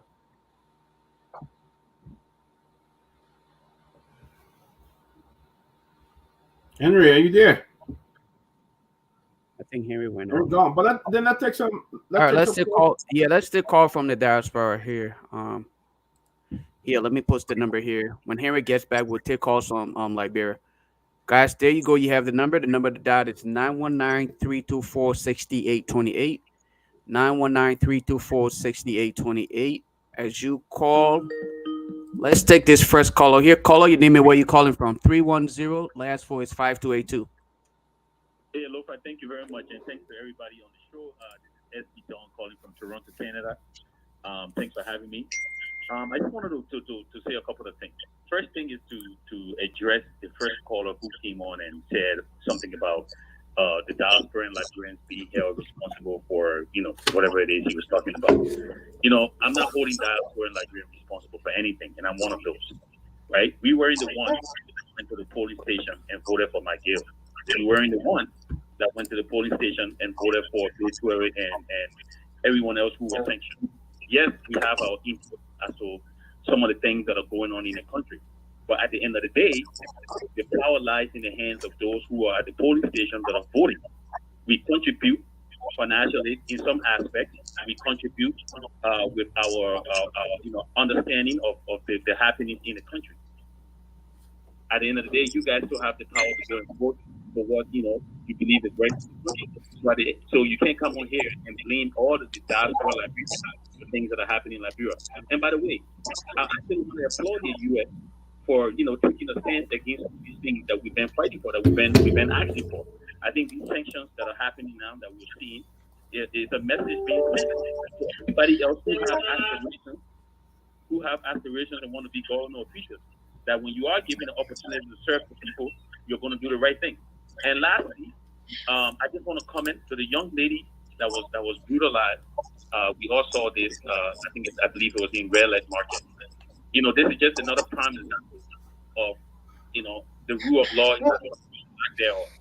And after this new government, this new regime will find a way to implement, create a budget that will be sufficient enough to have more of our police officers trained, give them the equipment, all of the tools they need, because we need to have some kind of security for our people in that country. What we saw on that video with that young lady should not happen to anybody, and I don't care if some people want to turn me political or whatever the story may be. It doesn't matter. At the end of the day, she's a Liberian. We're all Liberians. We deserve to be treated that way. So thanks for having me. You guys are doing a great job, like I said. Alex, it's good to see you on the show. I think you brought a different dimension. I love the closing argument.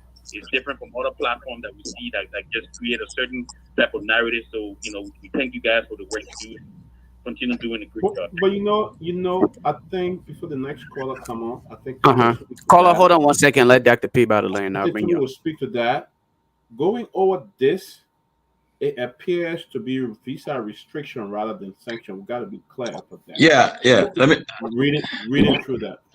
Just got a release from the U.S. Embassy. It says today the United States State Department designated 30 individuals around the world pursuant to 7031C visa restrictions, including Samuel Twe, the Liberian Finance Minister of Development Planning, Senators Albert Chia and Emmanuel Nukwe, and their close relatives. These visa restrictions are one of the many tools the U.S. government leverages to further promote accountability for corrupt actors around the world. So I don't know. We need clarification on this. It is part of this sanction program, though. Visa restriction falls under that. And so technically, you can just generalize it, but that the specific penalty for that is the visa restriction. So technically, people could say they are being sanctioned. But let's take. It is right though. I think we could dig deeper just to get more clarity for our people. Yeah, I think we should look at it deeper because it says visa definitely. Yeah, go ahead with calls. All right, caller, your name and where you calling from? 347 last 4 is 0501. Yes, thank you, Julia. This is Barney Siko. I'm calling from New York City tonight. I want to say thank you guys for coming on, on the closing argument, and thank you for the discussion tonight. I'm a supporter of George Weah, as my brother gets us on the show, but I think the government went wrong somewhere that caused us losing this election, because when people were saying that they were disenchanted, in the party. One of the reasons was when George Weah took over, some of us asked for audit. We wanted something that could have been public to see what happened in the past 12 years. Mm-hmm. And Liberia were calling for that. But then there were people that advised the president in the wrong direction because, I don't know, for whatever reason. One of the audits were done to the government system, we understand. But at least let it be public to the people. And this caused a lot of citizens begin disenchanted. And that disenchantment led to where we are today. And I hope that if we happen to get an opportunity to come back, maybe 2029, we shouldn't have made a mistake that we made. We make the mistake, we drop the ball, let us be free. So if they start to censure our brothers or our partisans today, I don't blame the opposition. I don't blame whoever, Alex Comey or whoever that did this, because they did not do their due diligence. To be frank, they were there partying, they forgot about what they should have been doing. They didn't keep their eyes on the ball. That's where we are today. We shouldn't be blaming people. We are our own problem. And the president spoke about it in his church the last time. People were starving each other instead of them doing the job. So that's why it caused us today. So Thank we you. should learn from this and go back to the drawing board and start all over. Thank you. Thank you.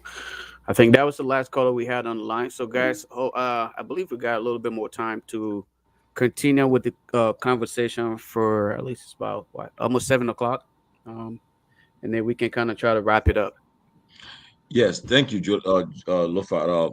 Mr. Jones, I'm happy that you joined us today. I hope you can have time to come back and let us discuss these things. Like we have diverse views, like right on the issue of the president-elect not being in the country.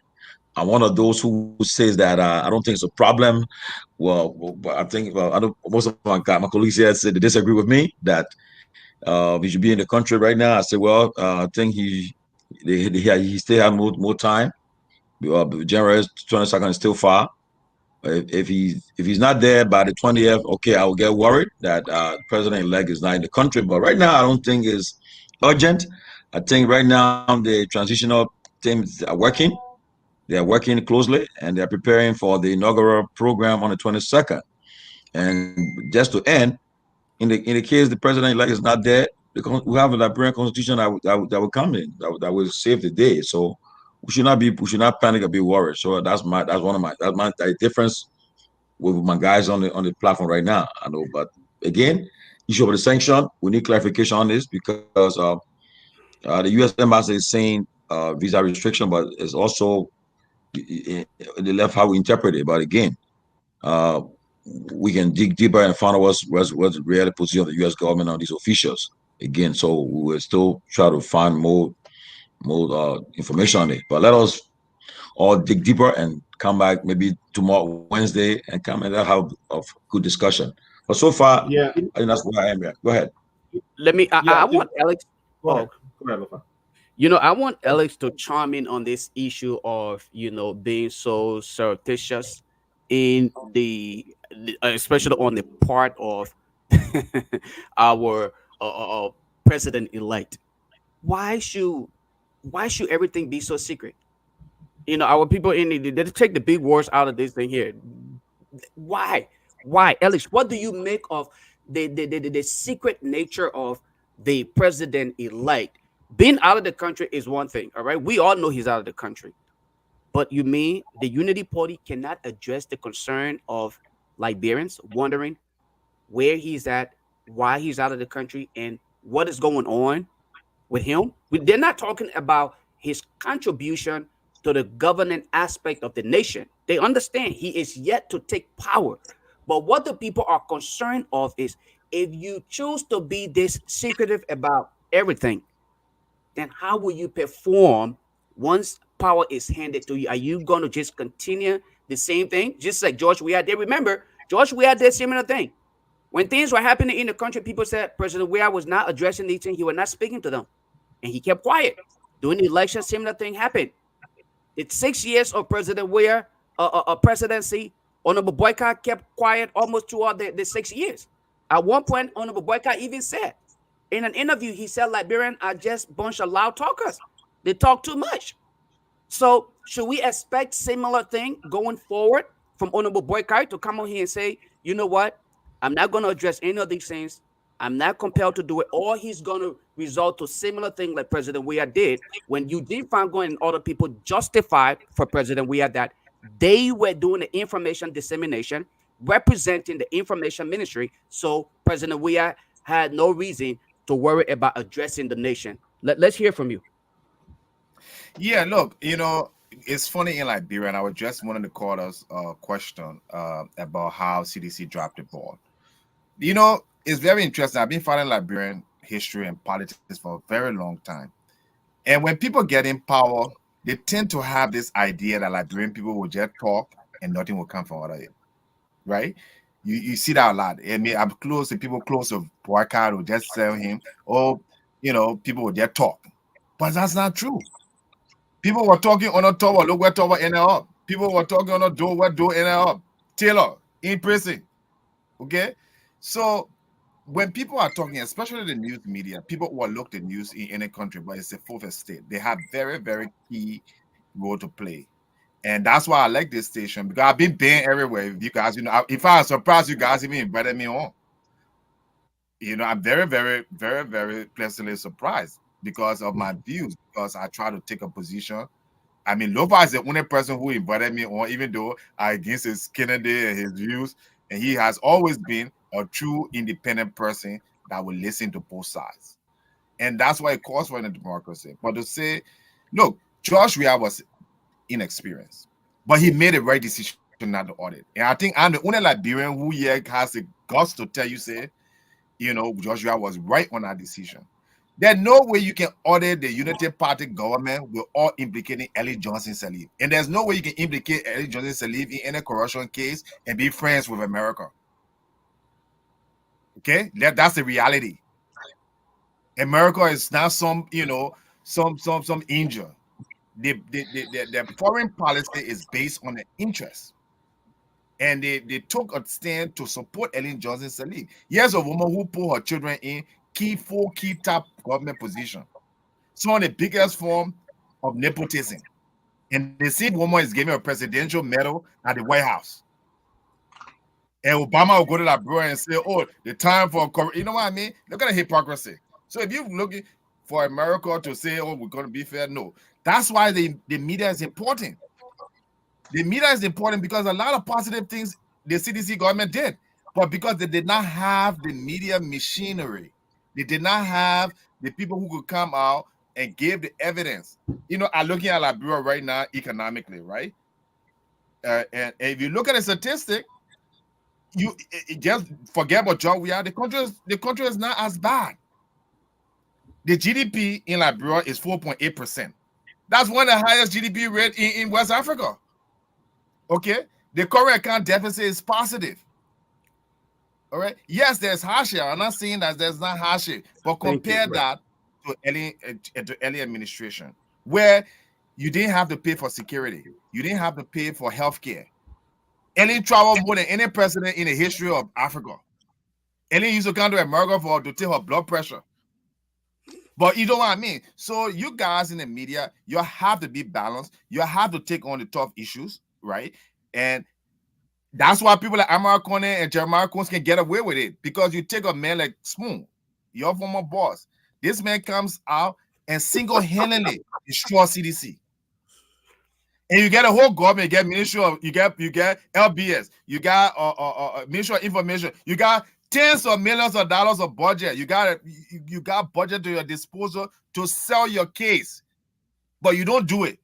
You think Spoon TV is a credible TV? You think Witherspoon is a credible? He's a corrupt man that has one agenda to come and distort the Liberian people to present himself for future gains. That's what's going on. That's why they're scared of people like me.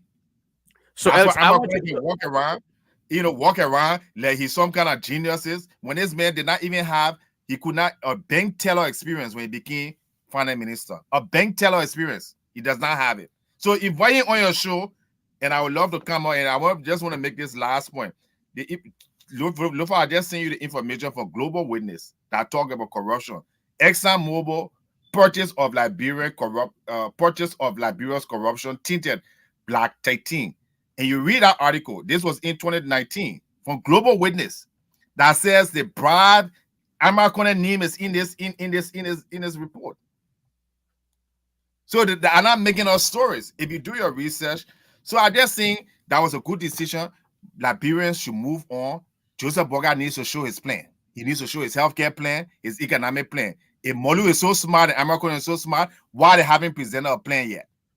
What they're doing is they're using politics now to demonize the real administration, to give them a clean cut, to go and steal more money, and to present themselves to the Liberian people as they did anything good when they are the worst government criminals in the history of Liberia, because they received the most amount of money. They were accountable. In essential, let's say the whole Liberia accountable. Why these people have not been accountable? The knockout deal, the Global Witness report. So we should talk about it. Let it not steer the conversation. And to just a question about Burka, what president do you know elect in the world that would be elected and leave his country to go to another hospital to come to travel? No president. In fact, if you try in any country, they probably would just void of your presidency. It's completely idiotic. And he got complete idiots around to tell him that's the best thing. And number two, transparency is part of corruption. If you lie to the public, if you lie to the people, you're just as corrupt and useless. You want to come to treatment in America, have your press people come to the Liberian people and say, listen, I had a previous medical session. I'm going to go to do my medical session and I'll be back. But you start with a lie. Tell Liberian people you can't take them in America. What happened to the people in America vote there for you, or the people in Liberia? Why you can't go to Louva County to go thank the people? You haven't put on any plan. They running around with chicken with all heads talking about Mandela Kuba should be this thing. Mandela Kuba, who has not even been a secretary in your whole life. So I'm focused on how that country can move forward, get capable people, and unite the people and stop this politic thing, this side and that side. This guy be Lofa, we need a panel like this, a panel where everybody's down on the same page, because of course, extreme, and that's why, and extreme views, and so, because trust me, this guy he ruffling a lot of fellows tonight. Well, no, texting, and so hopefully we can do this again Wednesday. Let us talk about these things, because look, right now the arguments are already open, and we're gonna go forward, and we're gonna go into this argument. And I'm happy that you and I would not agree right now, but you even hit on my president-elect. I got a problem with that. I believe that the president should be given his chance. He came to our meeting and stakeholders. So, and by hitting on my friend and brother Amara, I ain't like that. So right now, you're scared of your BB people there, but are your BB people destroying your country? They are the corrupt one. When you say corruption in Liberia, where did it come from? The market women? That Amara there, that Boma Kamara. They say Mandela had never worked as a secretary before. Tell me where she worked in her entire life. She'll see you. Tell me where to become a minister. People talking about Jefferson Kochi not qualified. Right? You're talking about Jefferson Kochi, Jeff King, he didn't have any experience, he's sitting mayor, okay? Where Mandela Kuba work as, where her resume, let her publish her resume. To become a beauty queen, that doesn't qualify you to run one of the most important agency in the country, the gender. Look at Liberian women, look at the issues of molestation, joblessness, all this stuff. Come on, man. Well, but I don't think she's been appointed for that position yet, though. No, even but that's why, from my process, even if recommendation is made, at this point, I feel like you're now campaigning against any idea of such, and I don't think it's fair. We should give them the opportunity to go about with that. Then hopefully we can start to critique some of these things. Again, the opportunity to discuss these things will come. I'm glad that we are all willing to sit in, put our faces to the camera, because we will all be held accountable for our contribution. Again, we can't play police and don't want to be police today. By the way, let me just make this quick announcement before we get our closing statement here. For all of you out there, our listening audience, we would like to give this open invitation to everybody. We are looking for independent, what we would say, independent advisors. Volunteer. You will have your own area to critique the show. Hopefully, every time we are done, give us your input, and hopefully, it will help us to elevate the conversation to another level. Things that are discussed, how your view are on that, and that information will also be disseminated to the public. But this will be a panel of hopefully at least about 10%. That way, you all can discuss in your chat room, critique the presentation, the guests that are brought on the platform, our view, how balanced we are, and then it will help us to be a little bit more diverse so that all Liberians can benefit from it and we are not one-sided and people don't feel like, oh, that platform belongs to that person. No, because all of you who will be a part of that team will be independent in your thoughts, hopefully, and then that way we can make decisions. But just reach out to me if you're interested in being a part of that. We will create the chat room, put you guys in there, and of course, we will update you guys on topics for discussion as we go through and as we discuss them. We will get you involved. Please feel free to reach out to me so we can get you all to be a part of it. And we're encouraging females to be a part of the panel. Please, if you can, if you're interested in being a part of it, don't shy away from the conversation. Send us your information. We will encourage you to come and be a part because we see all men on here. I don't think it's fair. We should have a balanced platform. Personally, I can stay in the back. We have one female, but she's coming. She'll be on Wednesday. Oh, and then, Wednesday? Okay. Yeah, she's coming to join on Wednesday. She'll come Wednesday. Okay, so more coming. But I love it. I honestly, I think Kev, I know Kev happens to know. Kev said he can't be on a platform where I agree. I must say I agree with that. I can't be on a platform where I agree. We just no. I love it. Where Mr. Jones and I will go to heat at it. I mean, we're not going to take it personal. We just go to the issue discussing. We'll go over it, Like right now, I say again, I disagree with you who criticizing the VP, the president-elect. I think we should get in time. They got more time to get a certificate, more time in inauguration.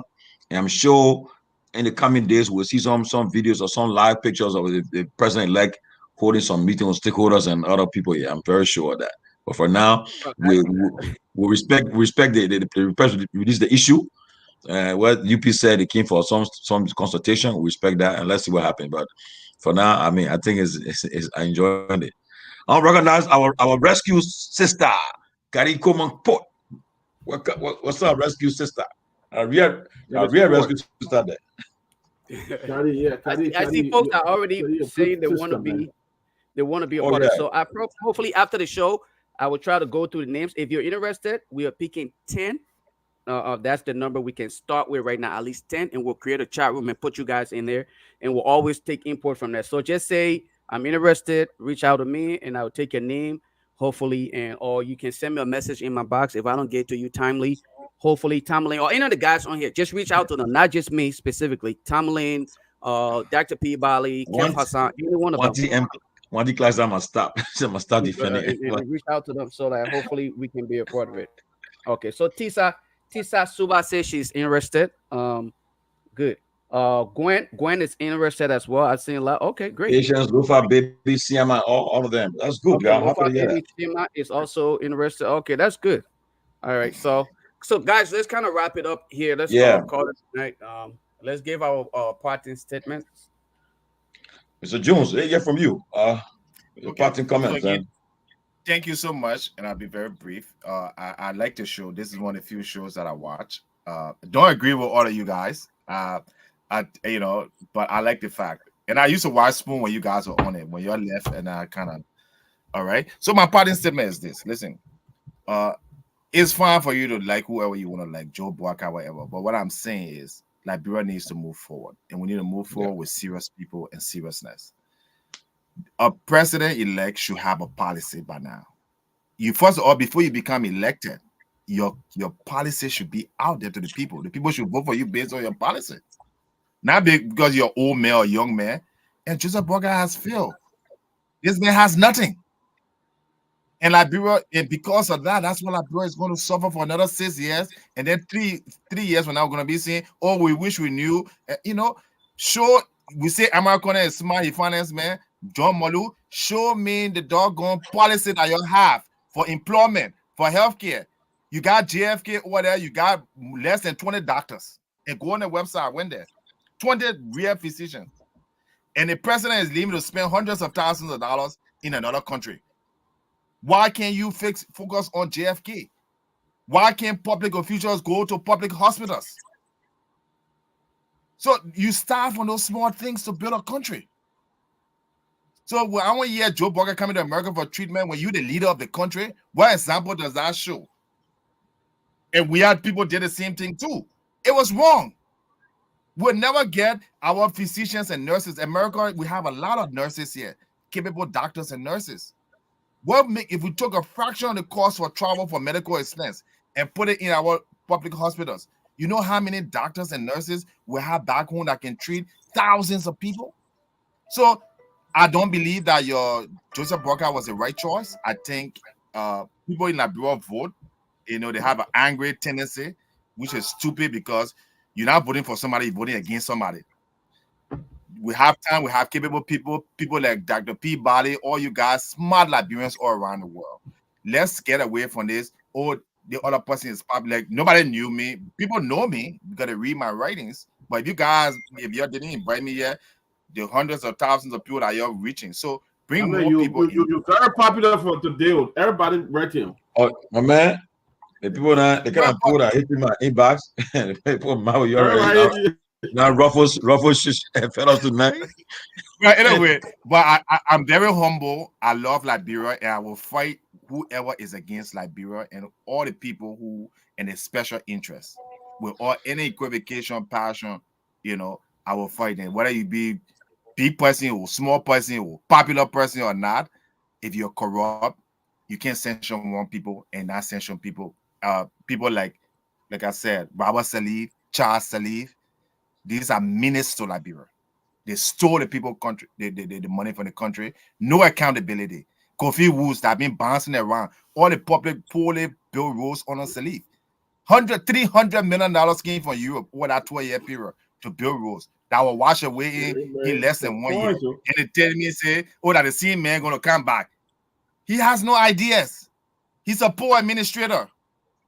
He should be, left for dead. Why are you bringing these same people back in the government? Tewan Gonglo, you are Solicitor General. You prosecute one alien official, but then they're going to take you from there and say they get you the anti-corruption. Foolishness. So thank you, guys. I'm going to exhaust my time, but thanks for the invitation. I'll always be available to come on when you guys need me to talk about the issue. Thank you very much. I appreciate it. I'm humble. Alex the man Jones. Alex Jones. Jones. For coming on, man. God, let's do it. I love do. Ain't get man, get cost. Look Alex the man Jones. Hey, y'all don't get mad at me. I guess there will be a lot of young people. You see, Liberia, when you actually want to state the fact, people will say, "Oh man, you attacking America, they scared and all that thing." But the fact is the fact. We have to. You cannot leave people who bring down Nokau. Then you say you're going after Koji. What sense that make? I don't get it. But maybe Liberia is a different place. That if somebody from the State Department say, "Hey, look, take gun and shoot somebody in the head," they will say that America, I will do it. Seriously. Then when you say something, people tend to be afraid. Oh, don't tell because America is yes, they can be wrong. They can be wrong. It is wrong. Look, Detroit is leaving Liberia in a better position than Burma Kamara and Amara Kone. It's a fact. It's a fact. He is leaving Liberia in a better situation. It's a fact. With limited funds. Limited funds. Everything left, $500 million left the shore of Liberia. With all that money were there. Imagine 1 year into the president George Weah regime, they say JFK can get drugs. Less than 1 year, JFK can get drugs. But what about the millions, billions that came into Liberia? Even the JMB said, we squandered those opportunities. We didn't do nothing. Then you look at folks that say, oh, I will sanction you. I will say this. I will do this. You know, I don't get it. You're restricting a man down to his minor children. But Bodneke is walking around that he might be flying to America, say, and come and visit family. No, you can't come here, man, please. Oh, the man is not on restriction. I beg Is you. he on restriction? You can't. No, is he on restriction? The man is on, bro. The man is not on restriction. The man is free. He can do anything. Well, since he's free, let Prince Johnson. He and Prince Johnson can come to visit them. Prince got free visa in Oregon. Yeah, but They listen, get Prince Johnson visa 10 times. yeah, but guys, listen. If the State Department was so because I will say this will not come from the Biden office. Maybe some young kids they're there throwing sanctions like crazy all over the place because Alan White and Chris Smith then telling them, oh, put this person, put a person. But a certain thing don't make sense because if they're serious, Prince Johnson will not have proximity to the president-elect. As far as he announcing the VP. Come on. Then when you say those things, people say, why you saying this? If they're serious for corruption, they will sanction folks that are coming back. As and Alex is saying, they on record. They're on record of stealing. They're rich. Let me say this. You were in the car. Tommy were in the car. We were driving on our way. The first time we went after telling something years when I went to Liberia, we were on our way to see somebody. What I saw this big mansion looking like Neverland City. You know what? In my head, I said, "Oh, so that one of the government officials, maybe that Maggie House, one of the government officials." When I asked, they say I'm in Moda home. Don't Stanton turn to me. Stanton, what else will say? Oh, I wanted to buy this home for 1.5 million. And you know what I mean? Moda on record for bringing out FIB Bank. But these are the people in the Unity Party who hold position. Go on the Ralphie Highway. You will see the house. You will see it. I mean 1 or 2 million. Stanton wanted to buy 1.5. But you will put Koji on sanction. Who rented from Jeremiah Kuhn? Do you think some of us stupid? Seriously? Who rented for Jeremiah Kuhn? You put it on sanction. You know, no, seriously, this kind of thing can really hurt people, man. No, seriously. Then you telling me, people say, oh, it's a good day for Liberia, But America carrying $13 million. Where you getting it from? Where you getting it from? Working in America, yeah? Then we're asking ourselves and saying, "Oh, we want." I would say, if the United States serious for corruption, it would be a blanket sanction all over. Let me hear for all over. But you're only interested in one. But your money, United States government, your money was in Liberia, that nothing. We don't even the Rafi highway. Is this government trying to do something? Electricity.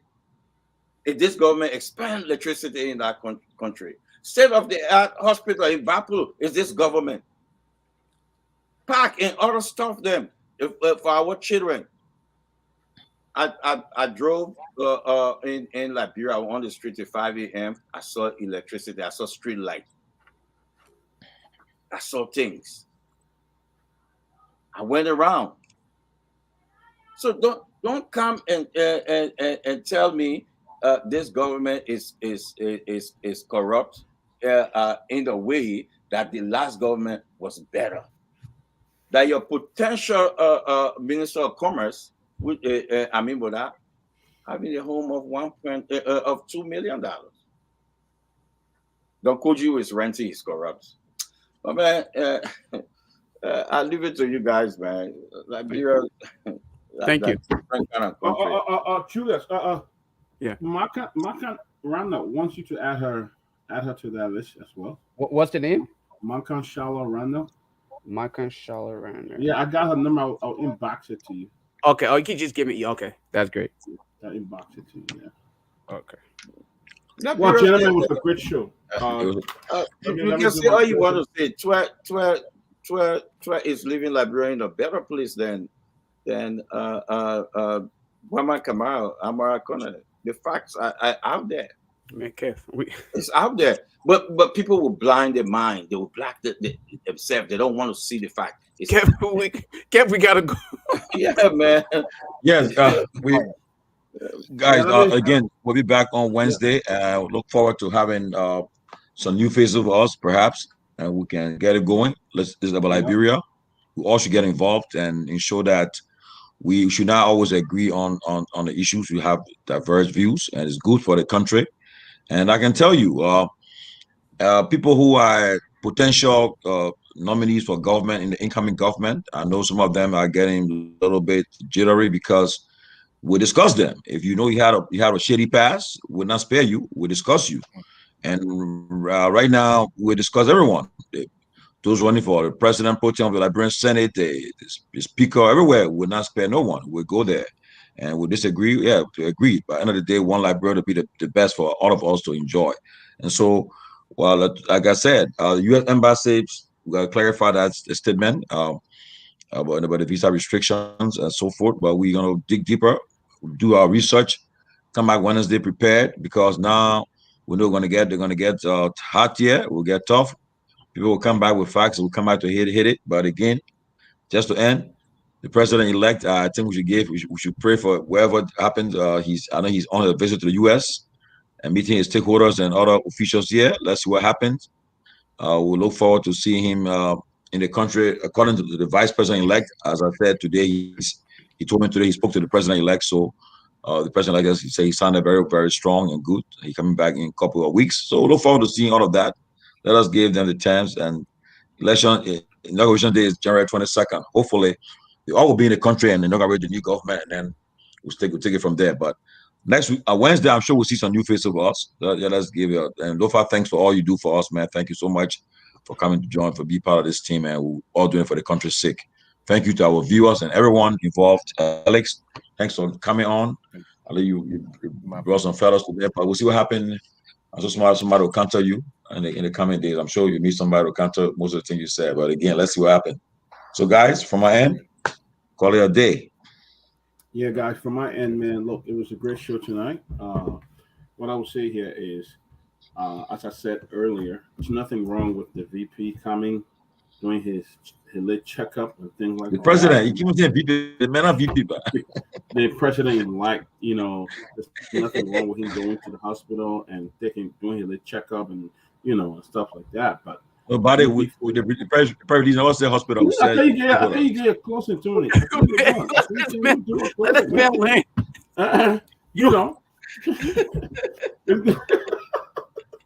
There's nothing wrong with that, but the UP Pakistan need to stop posting picture from 10 7, 8 Yeah, months, 1 year. Oh, I'm here with it. No, nothing. I mean, those things are not there. We some of the pictures then we know it. We've seen it before. Stop doing that. There's nothing wrong with a VP going to the hospital, but at least let a VP come out at least in a video and just make a statement. Hey, folks, I'm here. I'm resting. I'm taking my time. I mean, it's fine because right now the romance is all over. The VP is displayed. He's not well. He did. So the only person that can disprove that is the VP to come up and say, you know what? Yeah, I am. The rescue dad is big time and still going. So, but look at what happened on Saturday. Folks what going live and say the VP will be at the program in Pennsylvania or he'll be here in 2 hours. And then at the end of the day, they end up being a liar. People drove from places. People even flew in. I hear they even brought some Chevy there to come meet the new president. Like they all came dressed and they couldn't even see it. It couldn't happen. So I think they need to stop that. I mean, it was a hectic election. The VP need his rest and stuff like that. Everybody want to wish him good because we need our country. But just stop these little stories around because it will come back to haunt you guys. Thank you, guys. But it was a great show, man. Great show.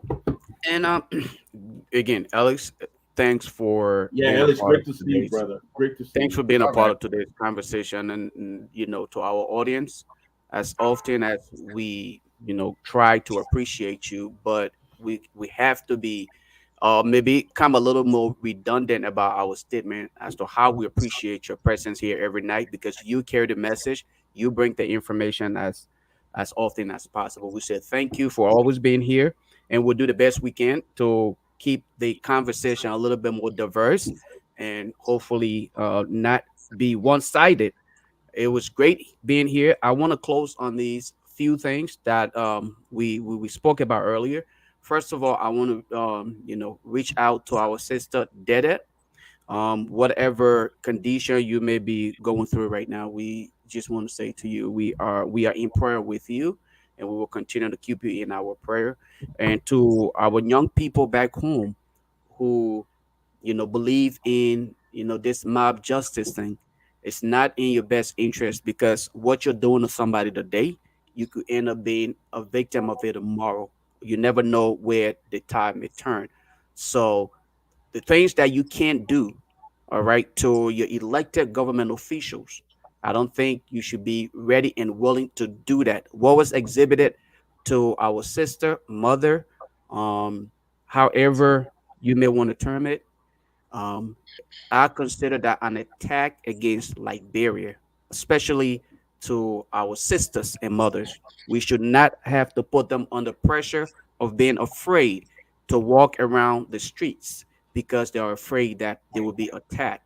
We must protect our sisters, our mothers, and our daughters. It's very important that we do that. Not that men's life are not important, but I know to some extent I may be able to protect myself. I could run. Peabody or Tomlin or Kev Hassan here could probably try to. I don't know whether it's possible to skip such a behavior, but as compared to our sisters, the elderly folks, and the kids, they are the most vulnerable group of people in society, and that's why we must do everything to protect them as we go through this thing. It was very embarrassing to see that they put her through that, but we will continue to keep her in our prayer, and we will do the best we can. With God above, everything is going to be okay. And finally, I want to say to the Unity Party partisans, there's no reason to lie to the public. If the honorable man is in the United States, this is where transparency starts. Let the people know that the honorable man, the president-elect, is in the United States. That is good enough. We are not asking of detail as to why he's here and all of these things. If you want to share with the public, it's okay. But having us to just be kept in just nowhere, la la land, is just not fair to any one of us. And I think as a government in waiting, you should be fair to yourselves as well as to the people of Liberia.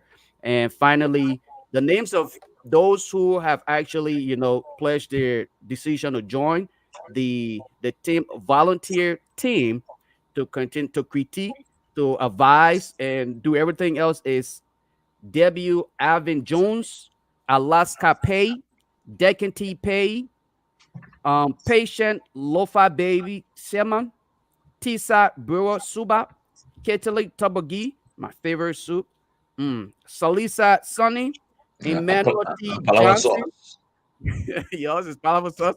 Echamos palabras Gwen- there to Gwen Smith. the other day. Gwen Smith, and then I think the last sauce. person from your end. So, guys, I will create the chat room, and you all will be added to that. It seemed like we have dominant females on this list here. I think that's a good thing, actually.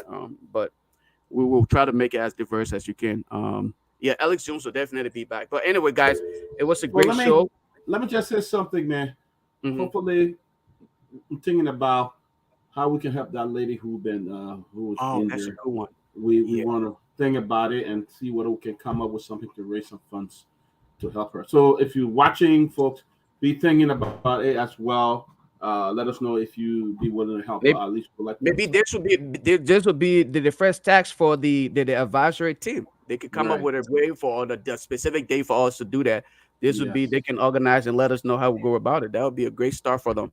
I think that's a good idea as well. So, but anyway, guys, I think it was a great show. So hopefully we'll be back here on Wednesday. Thanks to everybody else. Thank you, man. Guys, have a good night. It was great to have this show, bro, because you agree we had it. Oh, yeah, it was we had a show. That's good, yeah. Yeah. So which guy coming after us? And it was all kind of stuff. Yeah.